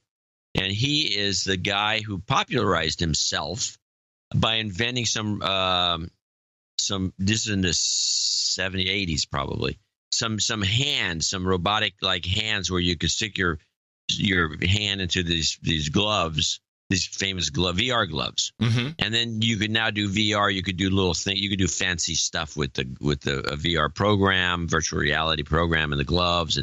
And then he became. Wasn't it the Nintendo glove at the time that we all were hacking? Remember that? The Nintendo glove. Yeah, I don't remember if he was doing that or not. But what I do know that he became the VR guru, and he was you'd run into him quite often. I'd see him every so often. Right. But he is he's like Stallman. He's like a little bit antisocial. He wears his hair in long Rastafarian dreads. Cultural appropriation. Cultural appropriation. I always wears just kind of like generally speaking, I've never seen him without a green T-shirt and some just slack. He's a big man. He's like Jabba the Hutt big bruiser. He's a linebacker size guy. Yeah, probably a little more than that. I don't know. 250, 260, maybe. If an ounce. And he tends to not bathe a lot. Right. And it's quite noticeable. Okay. So here he is sitting down talking about the topic of social networks and iPhones and smartphones addiction. Is there a principal reason why I should delete my social media? And if so, what is it? There are 2. One of them is for your own good, and the other is for society's good. For your own good, it's because you're being... Stop. You got to back it up and start over. I didn't realize that one thing I didn't add. He does sound... And I'm very jealous of this. He does sound a lot like comic book guy when he talks. Comic strip blogger? No, comic book guy. Oh, comic book guy from The Simpsons. Yes. So he sounds like comic book guy. So looks kind of. He looks like comic book guy a little bit. So he doesn't have the. He's got the long dreads. The ponytail. He's got the long dreads. He smells. He smells. Well, and natural. And natural. And ladies, he's available. There are 2. One of them is for your own good, and the other is for society's good. For your own good, it's because you're being subtly manipulated by algorithms that are watching everything you do constantly and then sending you changes in your media feed, in your diet that are calculated to adjust you slightly to the liking of some unseen advertiser. And so if you get off that, you can have a chance to experience a clearer view of yourself and your life. But then the reason for society might be even more important. Society has been gradually darkened by this scheme in which everyone is under surveillance all the time, and everyone is under this mild version of behavior modification all the time. It's made people jittery and cranky. It's made teens especially depressed, which can be quite severe. But it's made our politics kind of unreal and strange, where we're not sure if elections are real anymore. We're not sure how much the Russians affected Brexit. We do know that it was a crankier affair than it might have been otherwise. What I like about him as opposed to Stallman is he speaks very coherently, and I like that he adapted his spiel for the location where he was. We took Russians and Brexit. So the guy is thinking, he's smart, and he's saying... Well, he's the smart. I've always thought he was a very smart guy. I just like what he has to say. Now let's talk about how... He puts it, what he does, he's not saying anything different than what we say. No, but it's a lead-in. But he has the ability, he does make it succinct, and he has the style of authority that is very nice for television. Yes, he does. And even he's interesting to look at, for sure.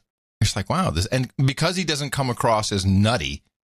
and just cool, calm, and collected. Yeah, except for dreads. Except for the dreads, right? But that also is part of his authoritative aura, So how about it being bad for society?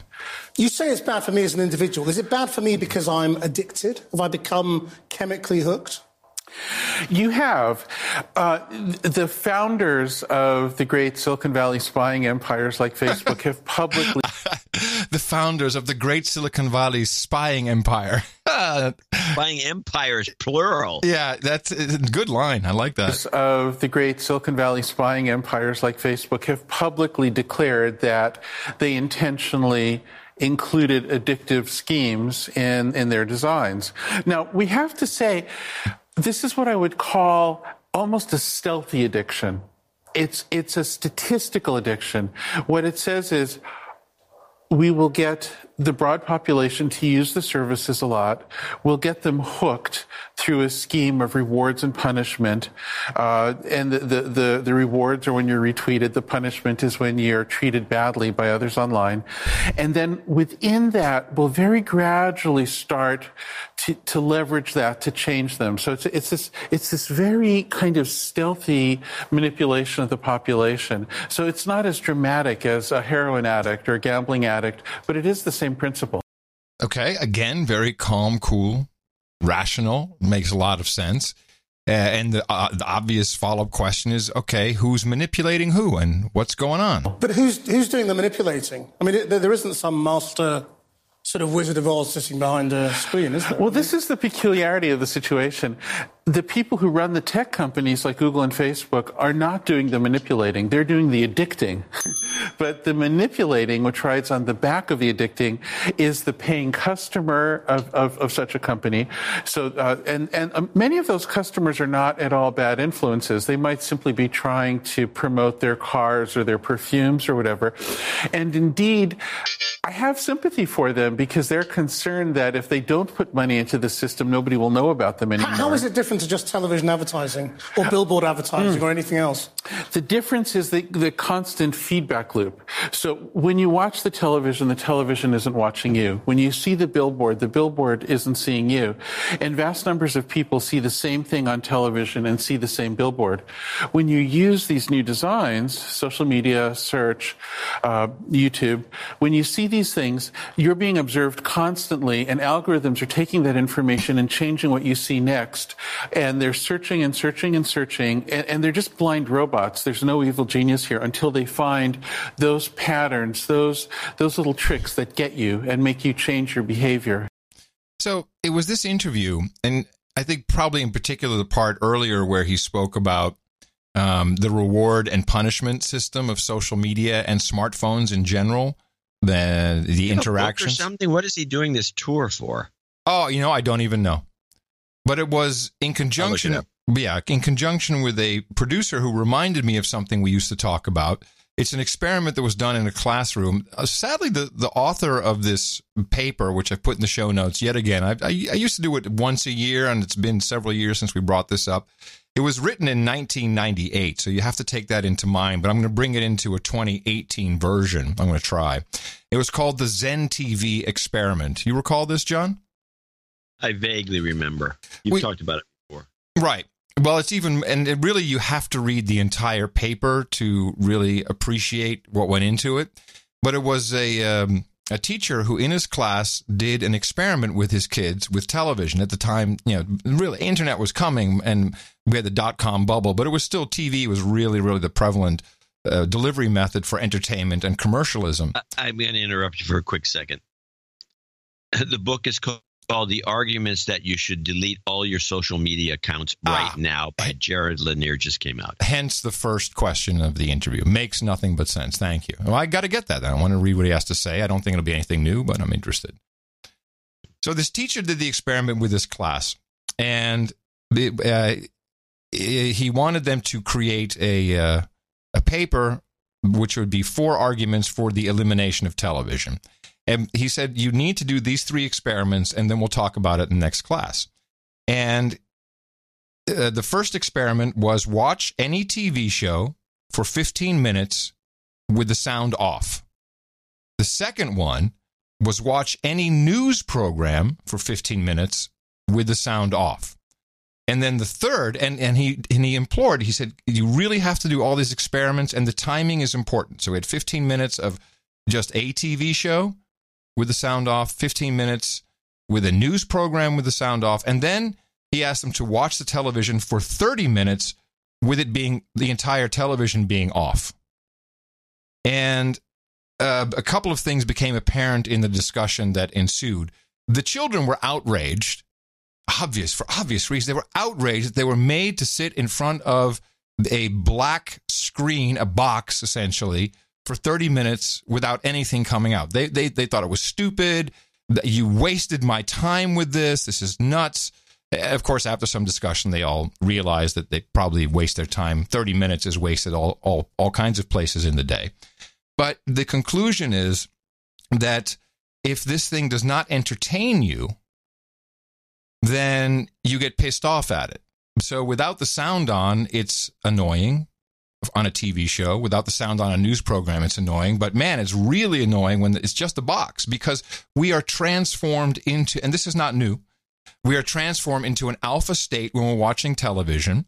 And that was the second part of his conclusion, is he made all the kids, part of the experiment, he made all the kids count the technical events during any television program and any news program.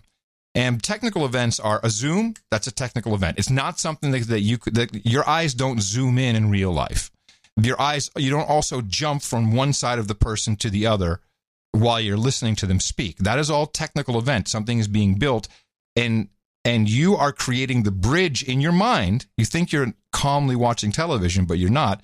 Your mind is racing and is creating all the images you need between those shots, between the zooms, between the interior, then we're exterior, we're at the airport, we're in a different country. Your mind is building that story. And we've been trained, older people more than young, but they have different issues. We've been trained to go into this alpha state and we are people of storytellers. We love a story.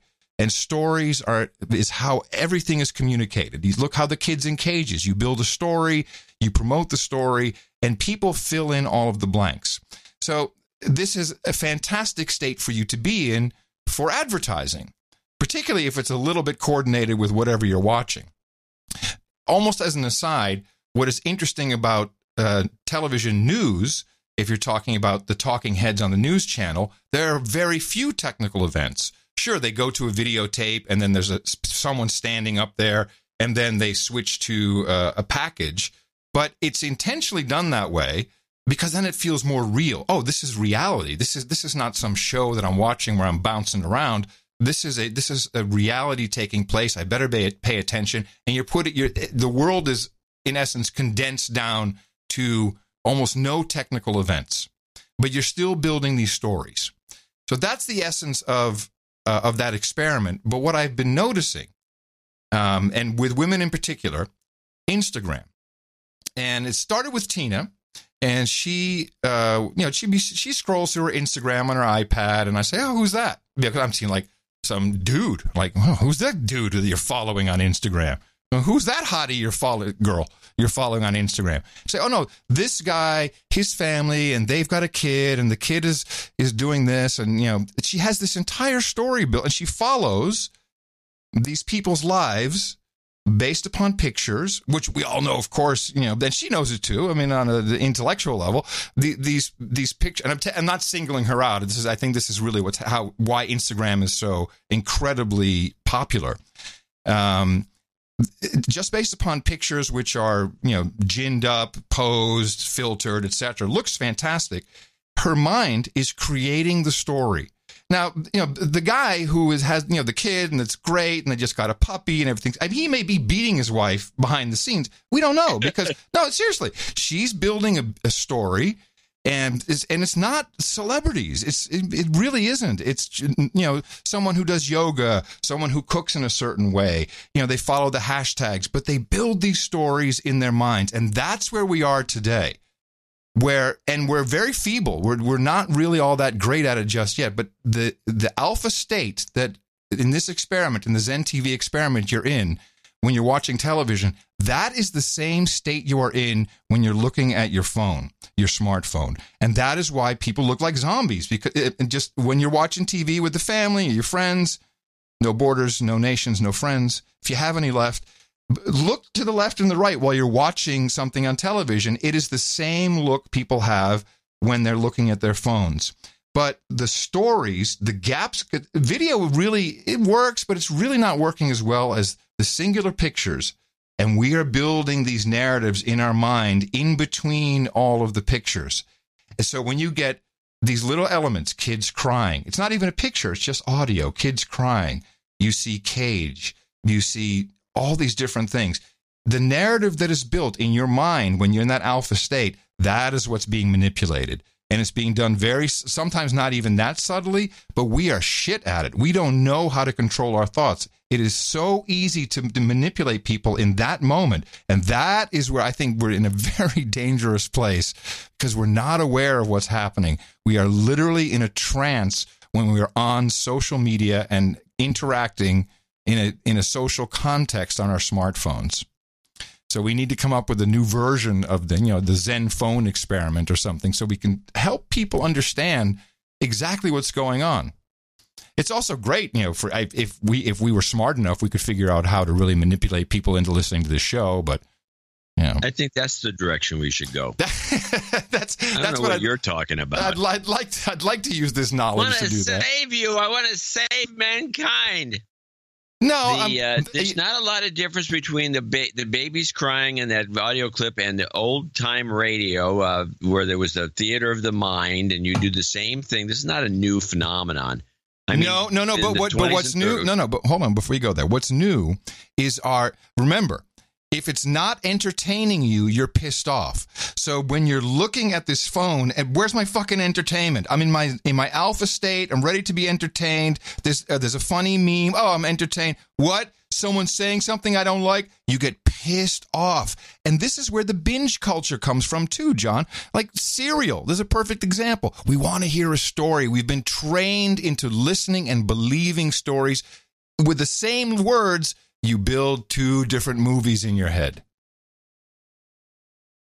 Well, again, Serial is a throwback to the 30s. Sure. Audio storytelling. It's just modernized, but it's the same thing. It's the theater of the mind. I think this is something that we've been doing for a while, and people do like stories. It's a known fact amongst sales folk that your best way to selling someone is to do it through storytelling. Well, our own show, you come for the deconstruction, you stay for the stories, I'm sure. Could be. And I'm only pointing this out for the mental health of our own producers. I'm not, trying to save the world. I'm not trying to save the world. No. Yes, but again, they do have these phones. They do watch television, and they do go into whatever state they go into. Alpha state. I personally don't get mad when I'm watching something that's not entertaining.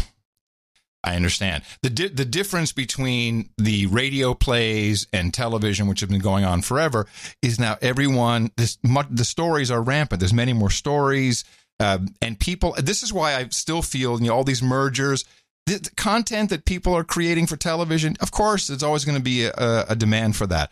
But the real fun is people looking into these black mirrors, I'll just use it, and creating the story in their head. It's a modern phenomenon.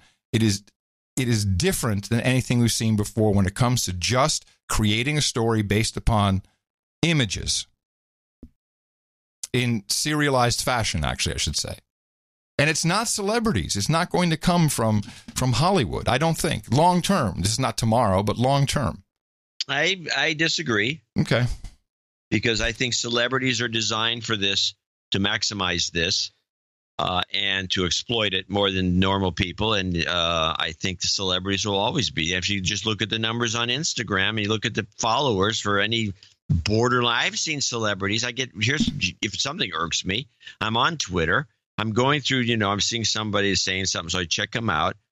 And I never heard of this person. I don't know what she or he does. Usually it's often a she. She's all dolled up in her little photo there. And I look over and she's got 5 million followers.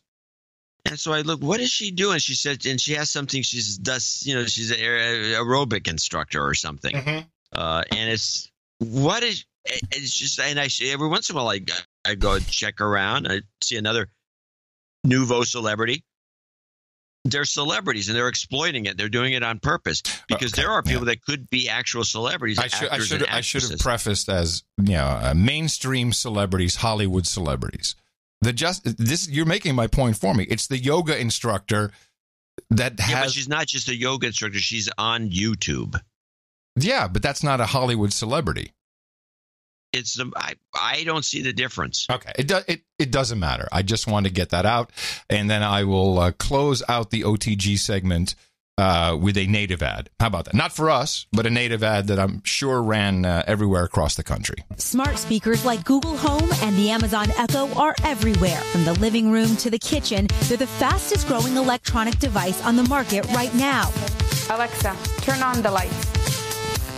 And this morning, Amazon's Alexa is ready to go on vacation with you. Alexa, order me an ahi tuna salad. The online shopping giant revealing it will soon put Echo smart speakers in thousands of hotel rooms right next to your bed. Amazon is partnering with Marriott, Westin, Aloft, and St. Regis hotels, which you don't think that's an ad, do you? Together have more than 1 million hotel rooms around the world. This was the Today Show, I might point out. It's called Alexa for Hospitality. Alexa, what can I do around here? Guests can ask the smart speaker to order room service, call housekeeping, and make restaurant reservations without picking up the phone. Stop. Well, now play the whole thing out. I'll take notes and then I'll bitch later. No, go ahead, bitch. It's like, wait a minute. So instead of me dialing 42, yes, room service, hello, and saying I'd like to get a burger with, and they said, what kind of burger do you want? I want what kind do you want? Rare, well done. They ask me questions because they want to get it a little right. Instead, I use the same wordage to Alexa and then leave it up to the what? The gods of chance that I get the right burger? What idiot will do that when you can just do it? You still have to say the words. I'd like to order a burger and a glass of wine and some French fries, and I need to do some this and that. You have to tell Alexa that. Why don't you just cut out the middleman? That's it's an ad. But there's more creepiness to it than that, of course. Well, play the rest, and I got one last complaint. Room service, call housekeeping, and make restaurant reservations without picking up the phone. It kind of shows that our world is evolving, so I think it would be a good idea. It's a really good idea. Our world is evolving. Into chat. I think it'd be kind of weird in a hotel. You always have somebody listening, watching. It could be a little concerning. In response to customer worries, Amazon says hotel guests will choose whether they'll share a room with Alexa. Guests can ask for the Echo to be taken out of the room. The company also says hotels cannot access your voice recordings, and no personal information needs to be shared with the Echo in order to use it. What should families know to take any precautions to protect their privacy? But if they don't want the device to be listening to them, there is a button on it that they can use, to silence it and to make sure it's not listening to you. This is the new world order, and these devices are going to follow us wherever we go now. I love that. This is the new world order, and these devices are going to follow us wherever we go. That's right. To them, there is a button on it that they can use, to silence it and to make sure it's not listening to you. This is the new world order, and these devices are going to follow us wherever we go now, if we're on vacation or maybe at the office and certainly at home. You thought the Bilderberg Group was bad. So, Joe, a lot of us have one of these already in our houses. Is it kind of keeping a record of all the things we ask for? Kind of. Well, that's right. The Echo does record your commands and questions, even in a hotel room. But Amazon is telling us that it will actually delete those at the end of every single day, even if you're staying multiple nights. But we've got Alexa on mute here, but I want to show you a little bit more of what she can do. We're going to unmute the button so she'll start listening here. Alexa, when's the pool open? The swimming pool is open from 6 a.m. to 11 p.m. Whoa! All right, so there you have it. She can answer a whole bunch of different questions. And this is actually coming to a bunch of different Marriotts and other hotel chains later this year, guys. Can you order room service? Alexa, where's my room service? Yes, I can. Yes. Get us some fries. This is great. Oh, it's a new world order. It's here. All right, well, here I got a story. So I decided I'm going to get an Alexis. So I get it shipped. It comes into the house. I put it up. I hook it up and do everything I need to get it all set up. And I say, Alexa, turn on the lights. Right. Nothing happened. So I sent it back. That happened to you? I said to Alexa, turn on the lights, and it didn't turn on anything. What good is it? It's bull crap. This is bull crap. You can't tell it to turn on the lights because it can't do it. You need to have all the light gear. What? You're too funny, man. You're funny. Anyway, before we go into our shortened break, I did want to tell you that I'm reaching singularity, bro. Oh, well, then play Grandma's House ISO. Okay. It involves a trip to Grandma's house. What is that? Go on. Now it's singularity. What? To Grandma's house. I'm reaching singularity. Yeah, it involves a trip to Grandma's house. I forgot to mention on the last show that I went to Costco. Remember we were talking about that? I would go to Costco. Oh, yeah, Costco. You hated Costco. Yep. To an extreme for no good reason, but because they wouldn't take your money. Yes. And I went to Costco, had a very enjoyable experience with the crew there, and it was I mainly enjoyed Tina dancing through the aisles. She's always wanted to go to Costco. She used to be a big Costco member, and I was there for the hearing aids. So right, you need a hearing aid. Yeah. Well, I didn't know if I did, and I went to the everyone who emailed me. I got a couple of people saying you really need to have a professional audiologist look at your ears or check you out, which it's Costco provides that, obviously. But everyone said Costco is the place to go. Costco hearing aids are the best. They're the cheapest. It's the way to go. But when I said, okay, I'd love to make an appointment, to say, well, we don't have one until the end of July. Or actually, yeah, like 26th of July. I said, okay, I'll take whatever you got. I said, but I can certainly get an audiologist report from somewhere else. And no, we don't accept that. So flag number one, which I'll come back to later, I despise that. It's like opticians. They're always trying to trick you into take the glaucoma test. You don't need that. It's like, oh, you really need that. No, I don't. There's no law that says you got to do that. Just give me some eyeglasses. I really don't like the ripoff. But not only just for the show, but for myself as well, I made an appointment with the Texas Hearing Center, and I went to have my ears tested with the audiologist. And the way I've learned a lot about this industry. Audiologist. Did you talk to the audiologist about this Costco thing where they demand that? Yes. Okay. Yeah. Oh, okay, go on. Well, about the industry itself, audiologists are mainly women. And Dr. Amanda, I said, why do I see women everywhere who are audiologists? She said, well, it's actually the perfect combination of, you're not a medical doctor. It's like an optician. You do have to get certified for it. You take a test, you get a diploma to hang on the wall. But it's working with people, very flexible hours, and you make decent money. I'm like, okay. So, and a lot of women fit into that category, she says.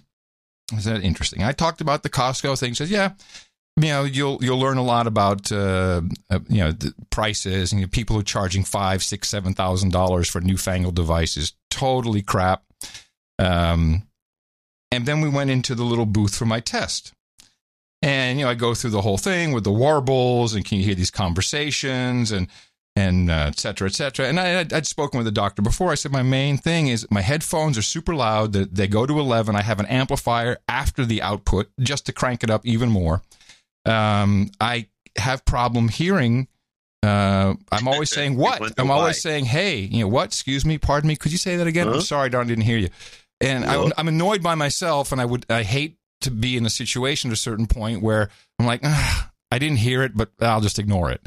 Yeah, the next thing you know, you'll be wearing a puffy shirt on some television show. The frilly shirt. So it is, and it's not uncommon for people who have hearing issues to fall into isolation and depression, etc. And she said, let me guess, problem hearing female voices in children? I said, I don't know about children, but female voice? Yeah, it's my girlfriend. I'm having a hard time hearing her. She said, well, that's the frequency range, etc. So we do the test. And then, we sit down after the test, Here's what you do not want to hear your audiologist say. Oh, that's a tough loss. I'm like, what? Yeah, What? that's a tough one. So what are you talking about? Well, you have a genetic issue. Oh, I'm saying a genetic issue. It says, look at your chart. And I'm looking at it right now. It goes from 250 hertz to 8 kilohertz. And she says, what is fast? And so it's really a half moon dip from the 250, which is at the healthy level for a man of 20. Nice. It dips all the way down into the it falls down immediately into this curve. Sounds like a bad microphone curve. It's the inverse of what you'd want.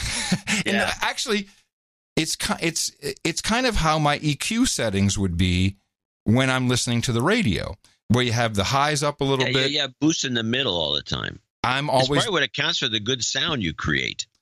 Yes, yes, and yes. Also, the high end, 8 kilohertz, perfect, 20-year-old. She said, I don't know, because I explained. I said, look, when I was in the 80s, I started in radio, and I was working for the government station, and they had everyone's ears tested. That was part of the government regulation for on-air presenters. And they said to me, bro, you keep this up, then you're going to be deaf, and you're going to have problems later on. And I said, and here I am, and this is why I'm in your office, and I fully expect that's what happened. She said, no. They said, it's very interesting. There's something in your genetic disposition that has protected the areas where most people run into trouble, the lows and the highs. So you have exactly the opposite, where the lows and the highs are fine, but your mids, everything from, right after 300 hertz, boom, it goes down. It's 1500 hertz is flatlines. Then 2000 is a little up, a little dip, right in the middle of the spectrum. And then 3K, it's flatlined again, and then it starts to go up to the 8,000 hertz, and that's where it's perfect. He said, and what's happened now is, in general, people's hearing goes down with age, and the stuff that was already, because you would expect, you'd normally have kind of a flattish line, all these frequencies register. But because they were already so low to begin with, now they have dipped below where you can hear things properly. It says you're basically hearing lows and highs, and you're losing the rest of the spectrum. And the reason why you have your headphones cranked so loud is because you then get those lows, those mids. They hit a level where you're registering them again. And what I enjoyed so much about this is an audiologist is someone who understands sound. I can talk to you about this. This is great. It says, but this is tough loss because hearing aids are not made for this particular issue. We're going to have to customize. And but now this is no. I will have to go to a multi-channel. In fact, I've had a demo unit since I did this. You have to go to a multi-channel, and she sets it up. So this has 15 channels, and these are all frequency ranges. Not only can you boost or decrease each individual channel, you can also set the compression on each frequency. Compression, my middle name, Adam C. Curry. The C stands for compression. So we start tweaking this, and I am blown away. I don't want to take them off when I go to bed. It's like wearing my podcast rig 24 hours a day. It is phenomenal. It's also, a guy who's kind of hearing everything for the first time. But and of course now I want to go in and tweak everything, and we have an app, and it's like, oh yeah, bass, mid, treble. Thanks. That's not going to help. I need to get into the guts of this thing. And I mean, it is fantastic, but I need to tweak stuff. For instance, I pee really loud, at least in my ears. It's like Niagara waterfall. It's just crazy. I hear, there's certain tones that just slam out at me. But man, even if you don't have a hearing problem, the idea that you can customize this is where the singularity comment comes from.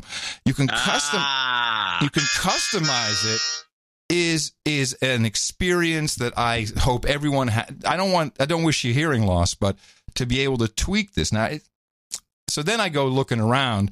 I'm like, I need a program. There's another, and so I have the ones that hook over your ear. They're quite small.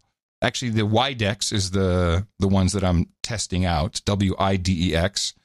So there's a little unit goes behind the ear, and then there's a wire, and then the actual speaker unit is in your ear canal, and it's virtually invisible. Especially the way my hair is, it's just the top of the ear, so you don't see it.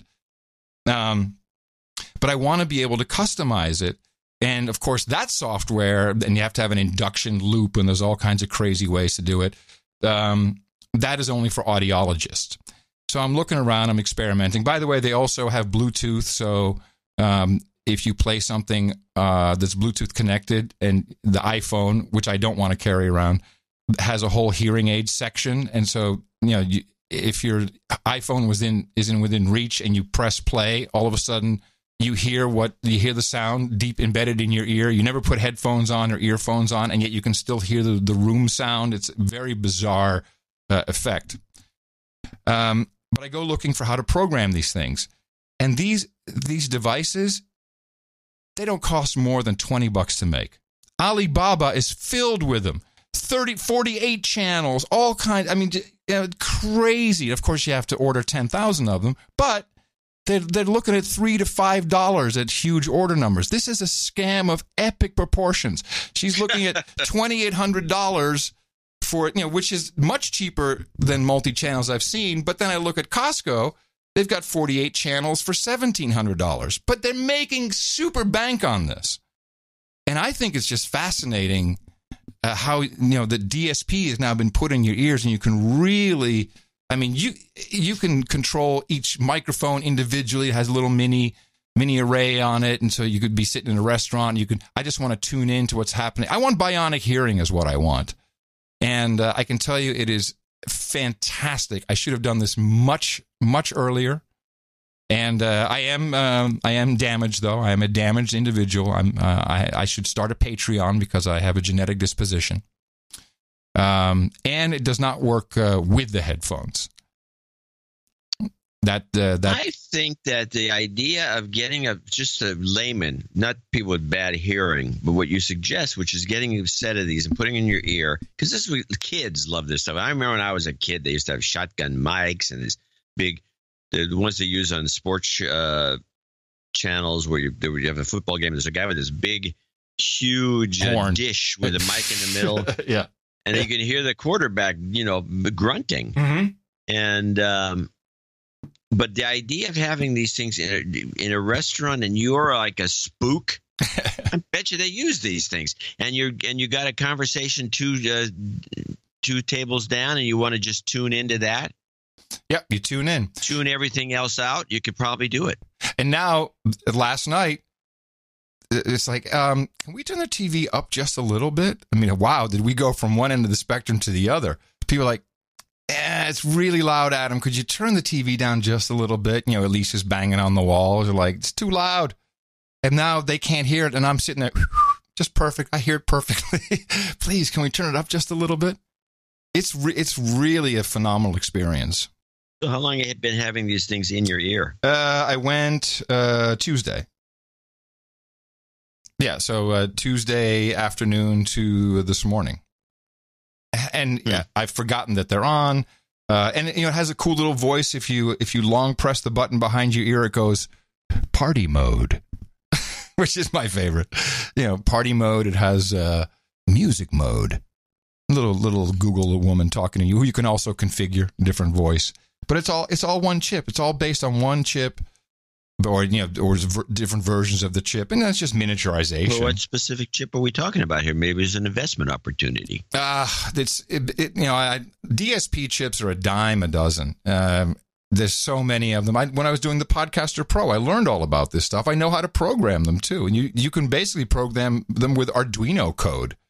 But you got to have the interfaces and all that stuff. And I've only just started researching, but I'd love to be able to find something that is not thousands of dollars that gives me complete control over, especially the compression in each individual channel. It's fascinating. Okay, well, that's the end of our show today. I'm going to show my support by donating to No Agenda. Imagine all the people who could do that. Oh, yeah, that'd be fab. Yeah, on No Agenda. In the morning. And we have no donors. Oh, no, we do have some donors. So actually, our top donors, Alexandra Tristan in St. Cyr in Seattle, $141.42. Then we have our buddy Sir Donald Borowski in Spokane Valley, $138.38, and he, of course, is a member of the United Federation of Planets, or at least you must think so, since he has letterhead. And he writes a note: "Here's my belated double vote for the show to continue. May the sanity continue. Cheers and beers, Sir Donald of the Fire Bottles Baron of Spokane Valley, WA60 MI73s." 73s. 73s. 73s. 73s. Sir Callistra in North Attleboro, Massachusetts. 133.33. Jamie Scott. Yes? Oh, he says, can a knight get some just send your cash karma for our ICO and jobs karma for a friend? Yeah, we'll put that at the end for sure. Jamie Scott in Plano, Texas, $111.11. Brian Weifels, 104.40. No jingles. So you're not going to get any. Julie Gregory in Albany, New York, $99.99. She sent a note in. Yeah, it's right here, as you can tell. Let me get the glasses I dropped on the floor. All right. She sent a card, I believe. Yes, I give money. I have a request. Years ago, you aired a very funny Vocal Fry jingle. Please play it for me. Also, she needs a de-douching. De-douching? Hey, de-douching. You've been de-douched.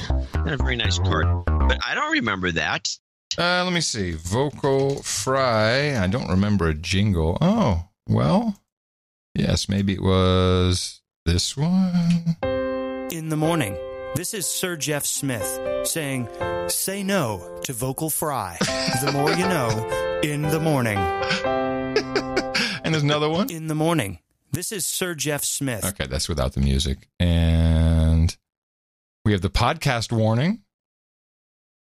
We got a lot of different things. Yeah, try this. The following podcast may cause vocal fry. Listener discretion is advised. I've never heard that one. We do. Have to go change. We have the best producers. I don't remember that one. Vocal Fry.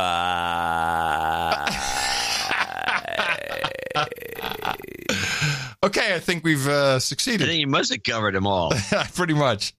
Frank Pugh in Tallahassee, Florida, $75. Guys, thanks.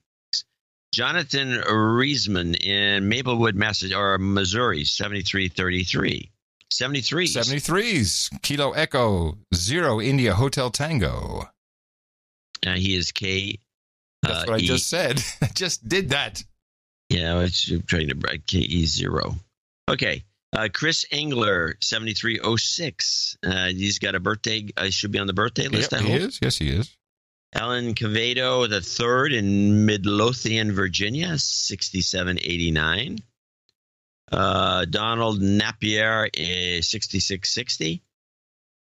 Cal Kudemeyer. I think it's Kudemeyer. I think that's how you pronounce that.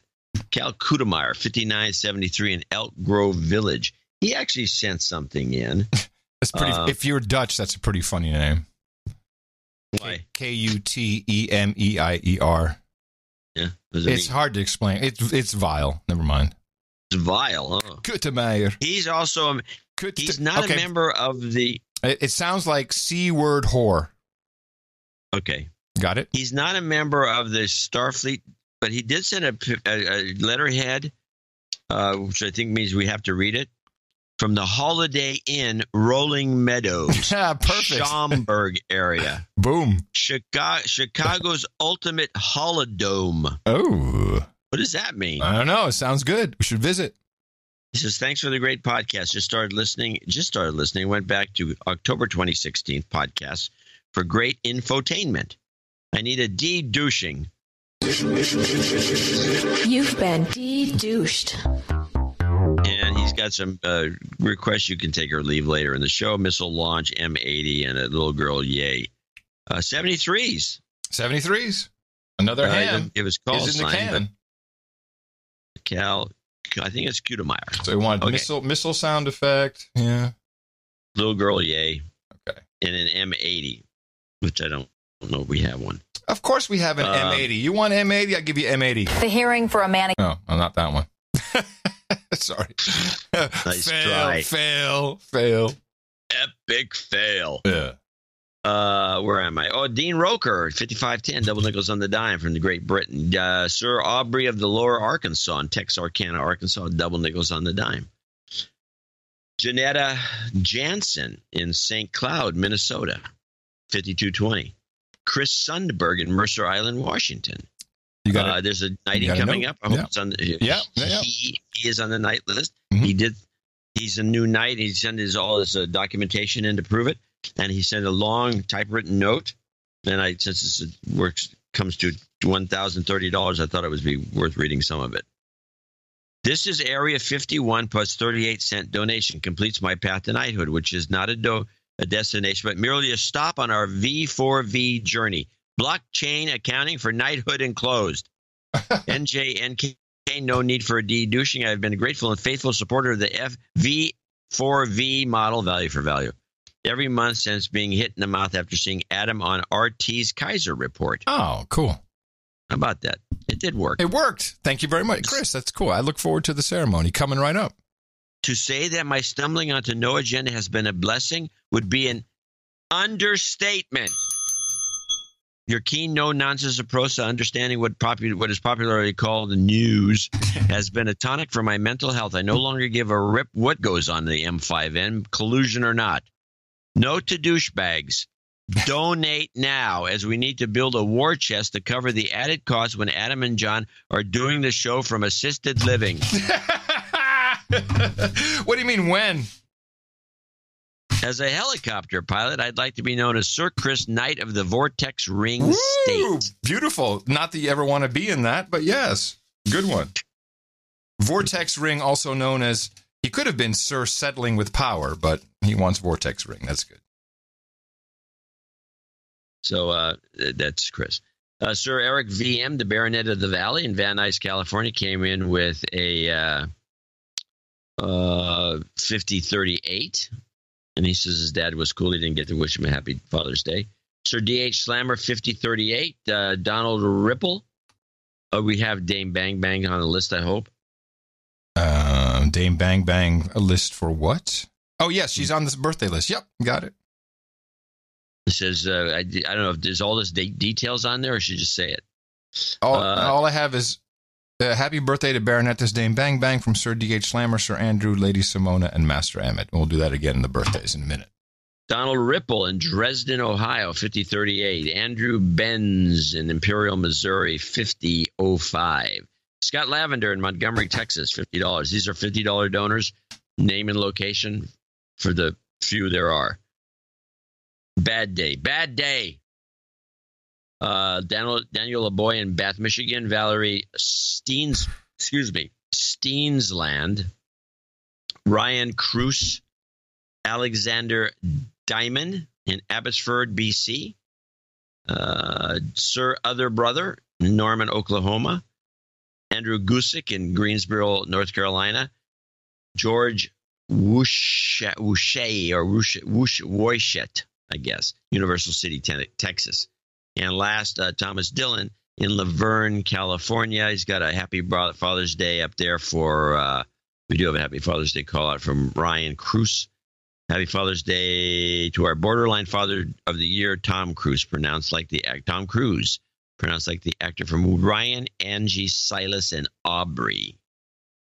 Also another Father's Day call out from Sir Other Brother. Wishing you both, us two, a happy birthday, a happy Father's Day, and keep up the great work you're doing. I depend on it. Okay, that should do it.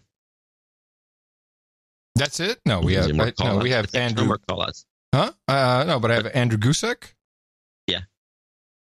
Well, I don't have an Andrew Gusick. Oh, I have Andrew Gusick, Greensboro, North Carolina. $50. I have George Wouchet. Oh, no, I ran these guys. Oh, I'm sorry. I just backed up. My mistake. I was doing the birthdays, getting everything ready. Someone has to drive the train. I got Dylan. I got Woo Shit and Goosey. I was driving the train. I'm sorry.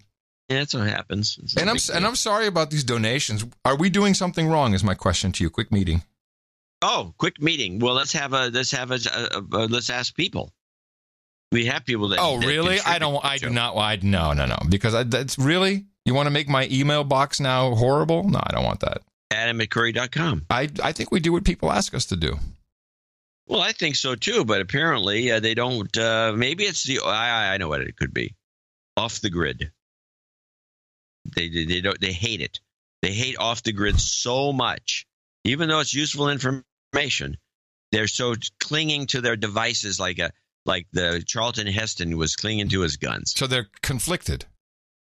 Maybe, and they can't, and they're clinging so hard. If they go to write a check, their hand is like can't be done. Can't type anything. So as usual, it's my fault. Is what you're saying? Okay, all it's right. Totally because of that stupid Nokia phone. It's okay. Well, I'll stop the off the grid segments. No. You keep it going. I think it's important that people just have to They just have to listen to it, and especially the responses you get from the millennials. That's what I'm killing the show, bro. If the show's going down, it's going down off the grid. Well, we do have other things to do, but not many. All right. Meetups.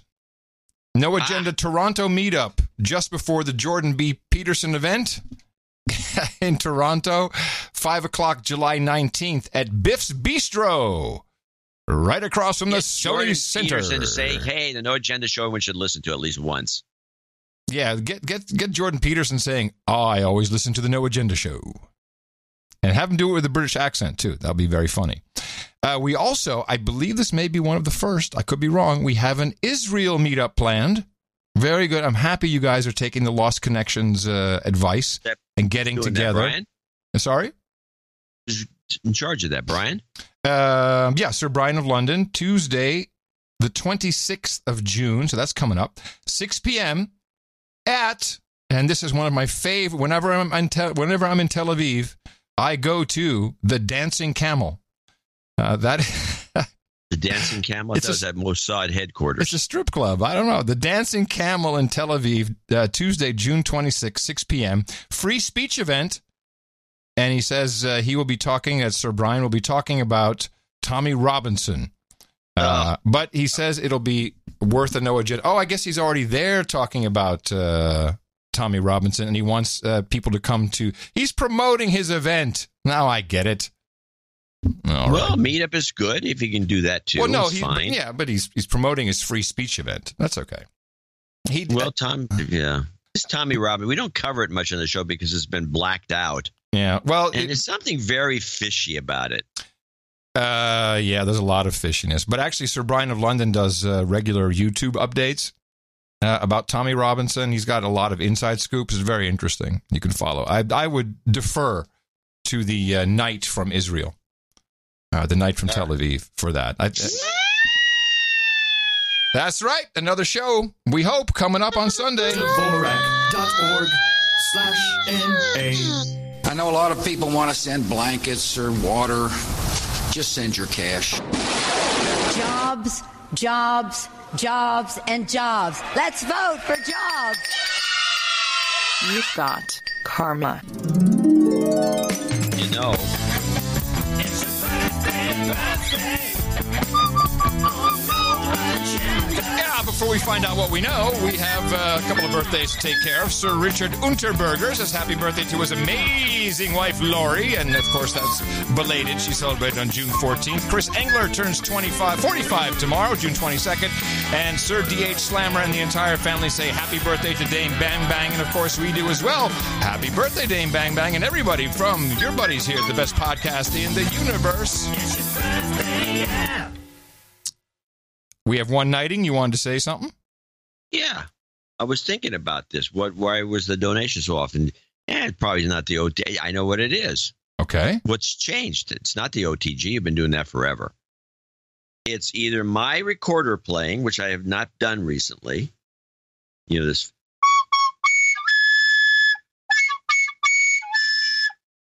Or, that's the no agenda theme. No agenda. Mm-hmm. Or just a number of sound effects and noises that we make during the show. It's not as much. We don't hear the in the morning as often as we once did. Oh, that's an interesting point. Maybe we do need to do more. In the morning,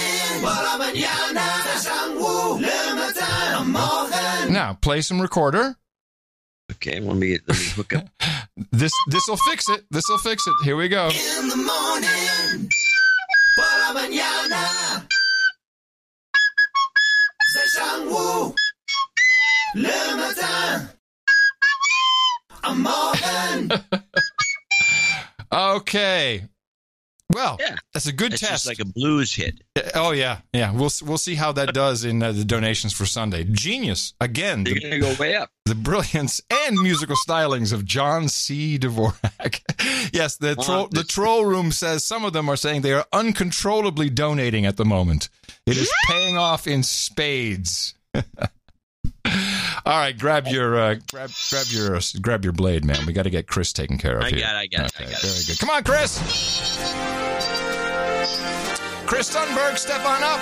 You, sir, have made it. You've made it to the round table of the No Agenda Knights and Dames. Happy to have another whirlybird guy here in the house, and I'm very proud to pronounceate you, Sir Chris, Knight of the Vortex Ring State. May you never be in the Vortex Ring State. But welcome to the round table for you, my friend. We have Hookers and Blow. We got Rent Boys, Chardonnay, Parliaments and Pale Ale, Waifus and Waffles, Steel Reserve and Black Milds. We got Pog and Poi, Dame Elise Limoncello and Salmon, Breast Milk and Pablum, Beer and Blunts. We got Redheads and Rye, Geishas and Sake, Bong Hits and Bourbon, Sparkling Cider Escorts, Ginger Ale and Gerbils. Oh, yes. And mutton and mead, especially for Rotary friends. Go to noagendanation.com/rings. Eric the Shield will hook you up for sure. And thank you very much for your courage in supporting us in our value for value model, Tailwinds. Well, here's another thing for the social justice warriors. I want to get these clips out of the way. Play No Running Water 1. Okay. It involves a trip to Grandma's house. I'm planning to look into getting a porta potty or a porta outhouse.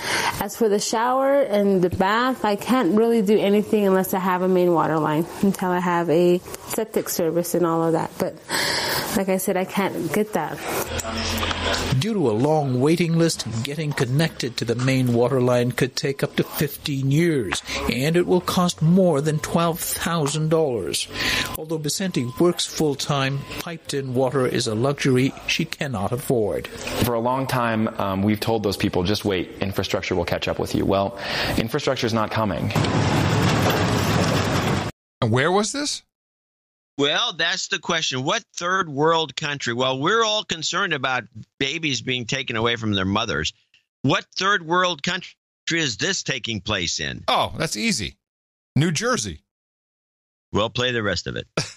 George McGraw founded a group called Dig Deep that used to work on water projects in Africa, but is now directing its efforts to help some of the 2 million people in this country, like the Vicente family, who lack access to clean water and sanitation. But when the backhoe is active, everyone needs to have a hard hat on.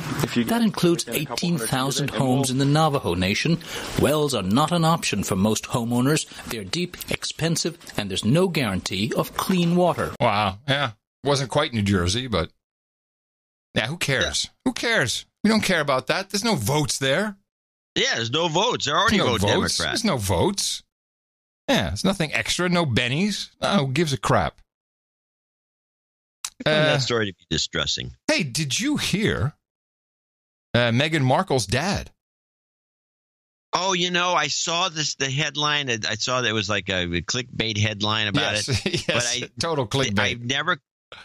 Clickbait. And I never clickbaited. I was still researching something else, and I forgot all about it until now that you mentioned it. All right, no, I'll clickbait you, and I'm going to pay it off right here. This is Meghan Markle's dad. They also apparently talked about American politics and President Trump. Our conversation was, I was complaining I didn't like Donald Trump. He said, give Donald Trump a chance. I sort of disagreed with that, but I still like Harry. That was his politics. I have my politics. Sounds like a rift in the family. And, of course, that is spun by Demench A as he's a Trump supporter. He's all in. MAGA! Or in this case, it would be mega. Well, make England great again. Here's a Trump report. The only one I have. I'm not big on this Trump guy. We talk about him too much. Here's the Trump California-Hungary report. And in the day's other news, the Trump administration urged a federal judge in Sacramento to block 3 California laws that protect undocumented immigrants. Among other things, the laws bar police from giving out information on people in jail and ban immigration officials from entering work sites without a warrant.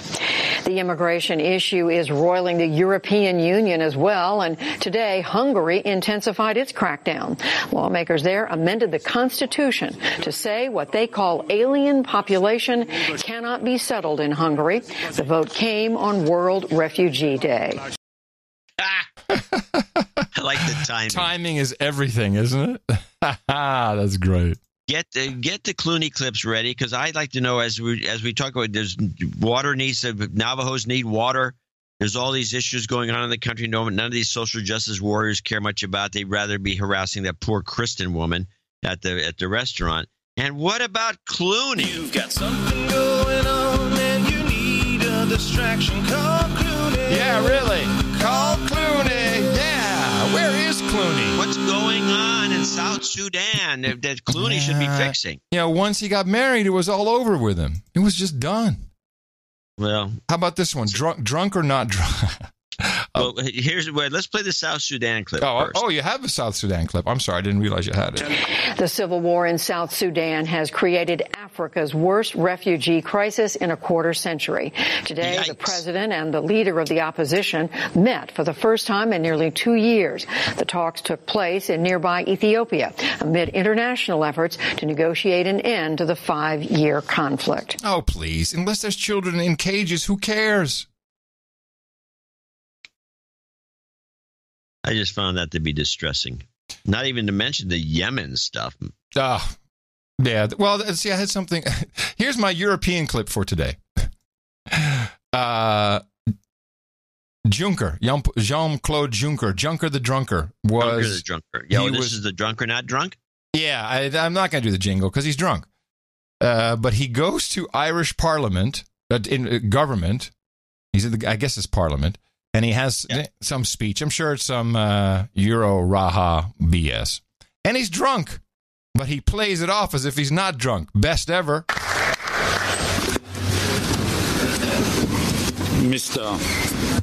Mr. Speaker.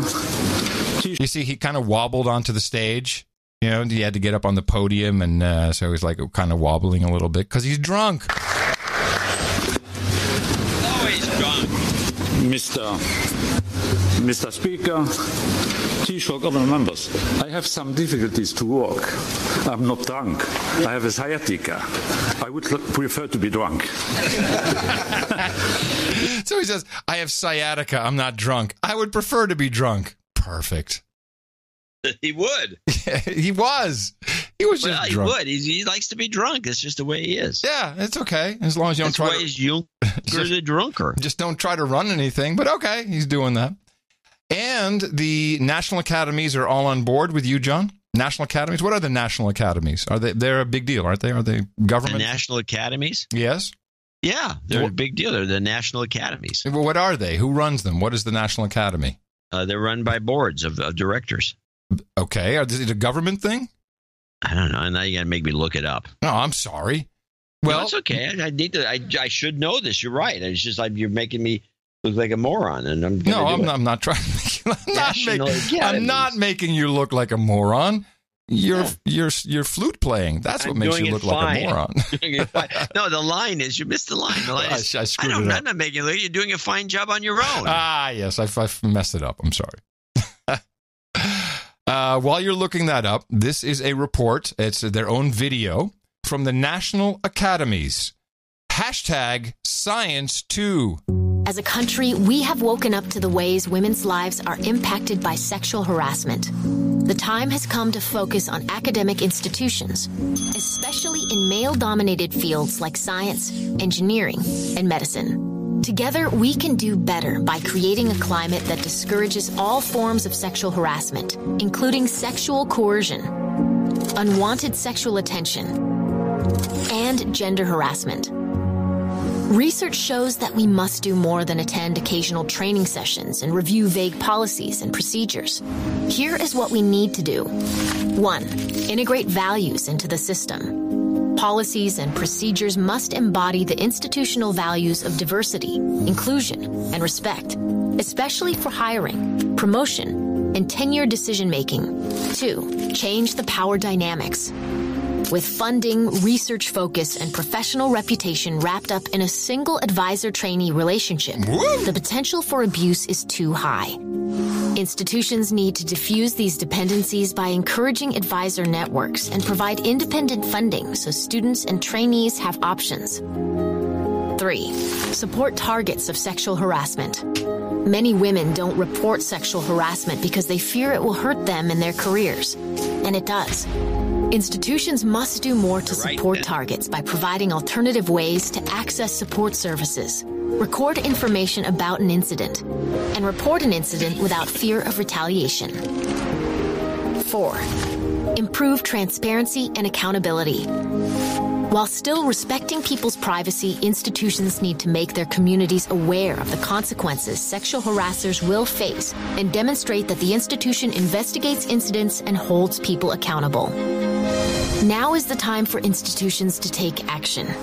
We can prevent sexual harassment. There you go. National academies, and the National Academy of Science in particular was the first one, was established in 1863 by an act of Congress signed by President Lincoln as a private, non-governmental institution to advise the nation on issues related to science and technology.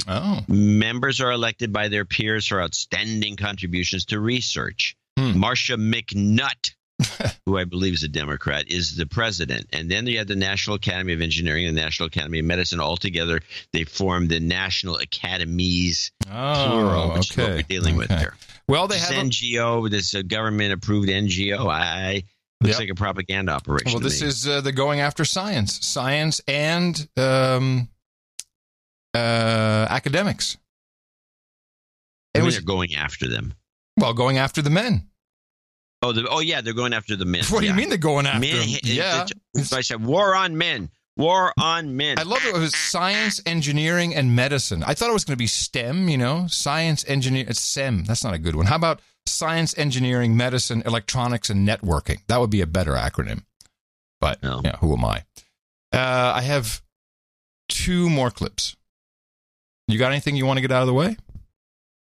Well, let's see what we got. I got a lot of clips left. Well, also, I should mention 2 things. One, the European Parliament has approved to go to vote on the copyright bill. So that's moving forward, where everything has to be pre-filtered. You can't use anything that, there's a link tax for news organizations. And these that's people, a good one. These people are so dumb. They are out of control. It's completely unenforceable and stupid. And it's just dumb. And it looks like Hague struck again. The Hillary assassination group. Who would they kill? FBI agent David Rayner. In a apparent murder-suicide, my favorite. Upon arrival, police found David Rayner with multiple stab wounds and an apparent self-inflicted gunshot wound. Donna Fisher was found with apparent stab wounds. Both were pronounced dead at the scene. That is an obvious murder-suicide. What he got to do with Clinton? Oh, because you didn't let me finish to it. He was expected to testify about Hillary Clinton's dealings in the Obama administration, helping to cover up the Fast and Furious scandal. Oh. So just before he testifies, now I don't have 100% verifiable proof. People like to write that. Well, sure. Guy in Haiti about to testify about the children being abused by the Clintons. Died. Say suicide. So I don't know. But regardless, an FBI agent in that type of violent murder-suicide is noteworthy, and we haven't seen much about it. No, of course not. If anything. Mandalay Bay, the hotel where Stephen Paddock was the shooter, the Vegas massacre. Water main burst sent thousands of gallons of water rushing through the ceiling into the lobby. Yeah. Sounds a good way to cover up some evidence if something was going, if there was anything that needed covering up. Yeah, that would do it. Definitely an issue.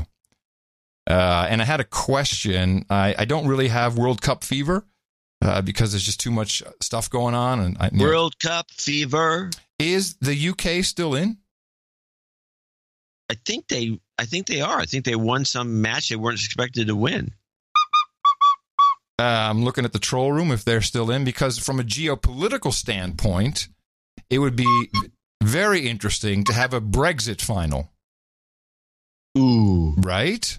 Yes. So we could have you're onto something. The UK. Now, I was thinking initially UK-Russia, but that's just ridiculous.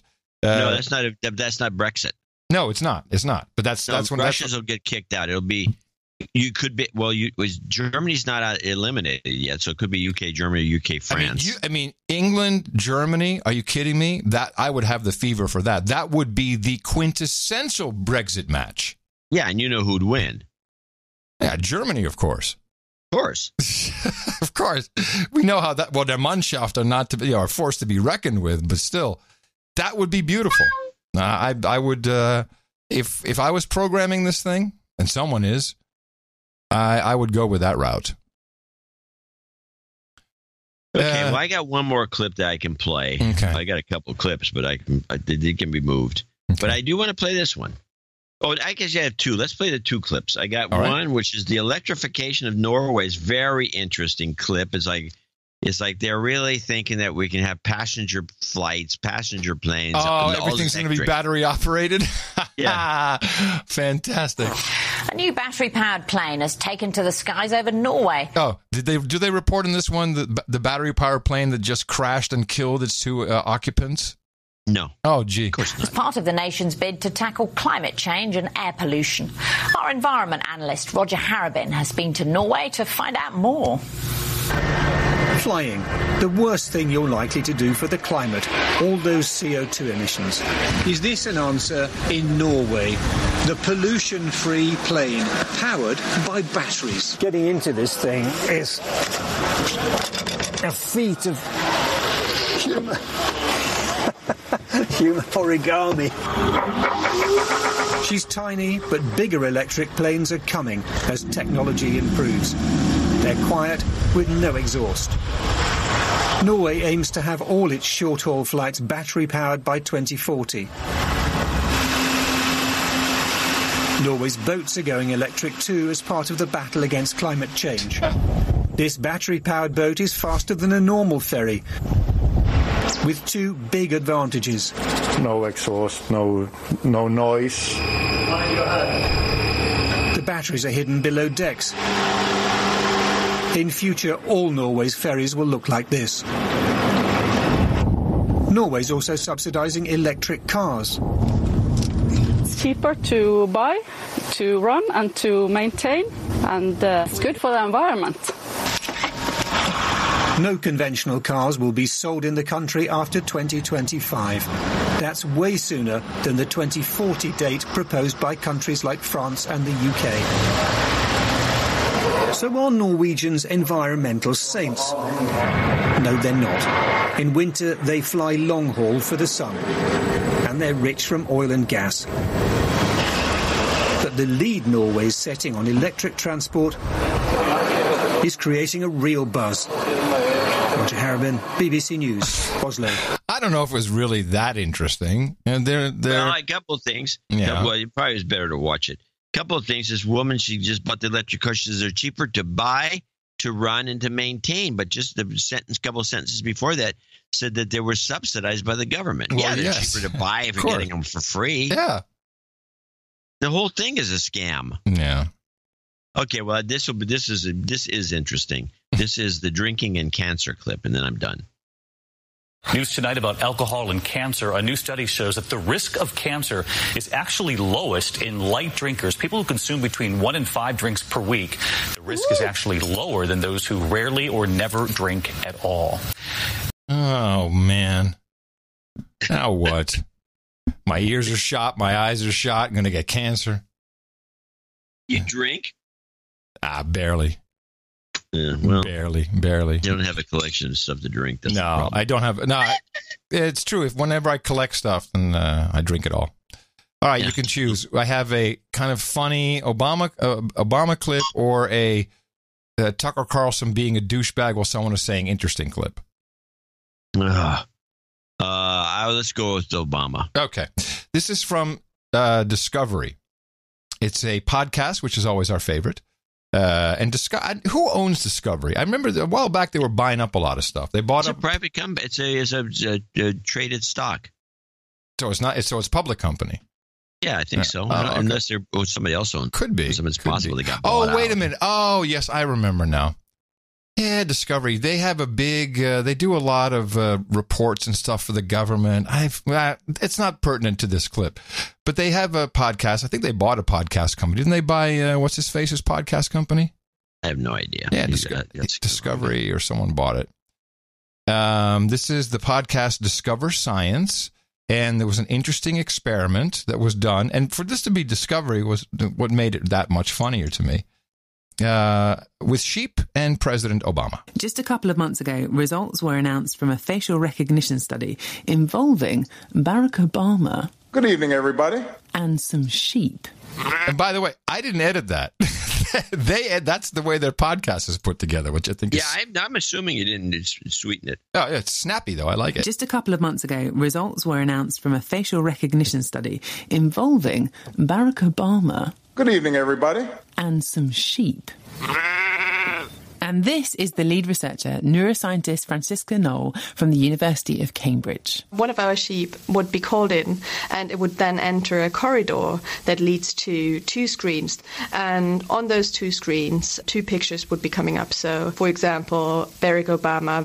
You all look great. Versus a completely unfamiliar and unrepeated face. And the sheep would have to make a decision whether to go to the left screen or to the right screen. The sheep made their choice by touching the screen with their nose, and if they chose a celebrity face, such as Barack Obama, the clever sheep would be rewarded with a tasty treat. Yes, we can. At the time where we were designing the study, Obama was always in the news, and we really liked him, and we really hoped that our sheep would be clever enough to pick him. And they were. Yeah, they were. So we were very pleased with them. How quick were the sheep to recognise Barack Obama against just someone else? They were really quick, actually. So they learned it within 4 days of training. Did this come as a bit of a surprise? Did you expect sheep to be this good at it? Yes, we were definitely surprised that they would pick it up that quickly. Although this group of sheep that we used is a highly trained group of sheep, and we've done quite a lot of cognitive tests with them already, so we actually knew that they are really smart and they're really keen to learn new things, and honestly speaking, they're really greedy and they just want to get the food. And that's why I think they're responding in such large numbers. Hold on a minute. A highly trained group of sheep? What, sort of like sheep ninjas? Yes, like sheep ninjas. No, not like that. It's annoying me now. I just thought it was interesting that the sheep would go to Obama. There was something poetic about it. Well, sheep can't do facial recognition like most animals. Of course they can. And the ones that are really annoying are the crows. You get a crows are smart animals. They're very smart. You get on the bad side of a crow, you know, like a crow you don't like in the backyard, or some crow that's hanging around, and they tell all their buddies, and then the next thing you know, all the crows hate you.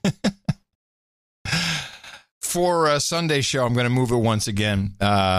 We do have the edutainment feedback, more of the Google taking over schools. And there's a lot of stuff left over from today. And who knows what will happen. It's a crazy time. Yep. Just make sure that if you're in alpha state, try to be aware of what you're doing. It's very, play the jingle. Donate to No Agenda. John, hold on a second. What? Excuse me, Adam, but you know that douchebag with the spoodle? Well, his Tesla's just caught fire at the charging station, and they want us to evacuate the building. I gotta go. Gotta catch a plane. Gotta go. An exception today, I'm playing one mix that is not from one of our own producers. It's from the Gregory Brothers. I put their mix in the show notes. It's that good, but it could have easily been a No Agenda producer who did it. So thank you for that, and Abel Kirby as well, and Sir Chris Wilson. We return on Sunday with another episode of the best podcast in the universe. Just build the pictures in between each show. You'll be fine. Here to give you helpful tips, life-saving tips for your sanity. And I'm coming to you from downtown Austin, Texas, capital of the Drone Star State, in the 5x9 Cludio in the common law condo. In the morning, everybody, I'm Adam Curry. And from northern Silicon Valley, where I found my Thorin's turntable, I'm John C. Dvorak. Until Sunday, remember us at Dvorak.org/NA. Until then, adios, mofos! I need a cab.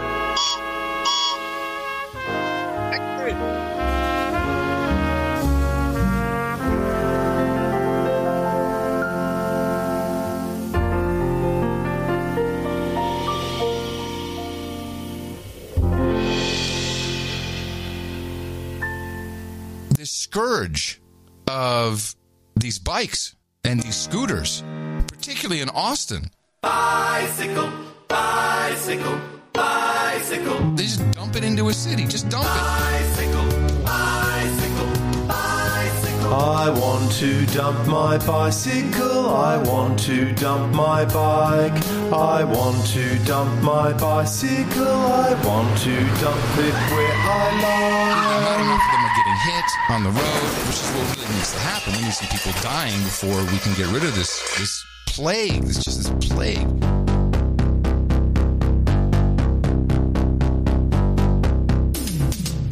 Space Force. Space Force. Space Force. Space Force. Space Force. Space Force. Space Force. Space Force. Space is a war-fighting domain, just like the land, air, and sea. We have the Army, the Navy, the Air Force, the Space Force.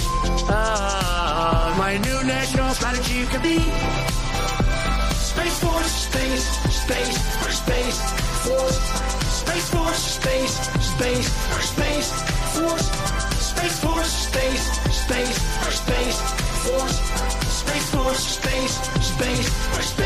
Space Force.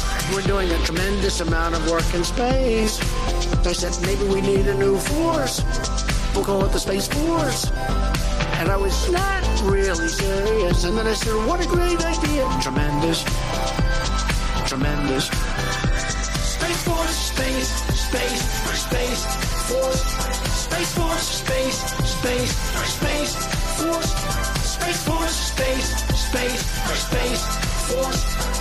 Force, Space Force. We say that you can't use hairspray because hairspray is going to affect the ozone. They say it. I say no way. My apartment is all sealed. You're telling me that affects the ozone layer. I want to put a little spray. Space Force, Space Force, Space Force, Space Force, Space Force, Space Force, Space Force.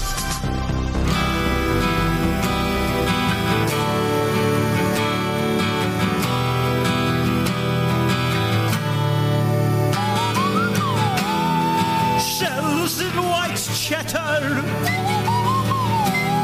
spirals in cream. Oh, macaroni, you taste like a dream. He who's not sober will add cheese to sauce. Stir macaroni, stir.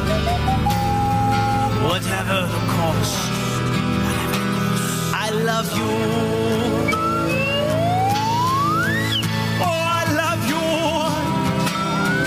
Oh, how I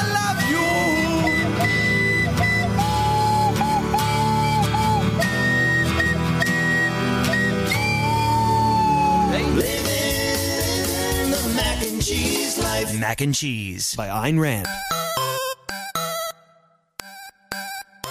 The best podcast in the universe. Adios, mofo. Dvorak.org/NA. Space Force.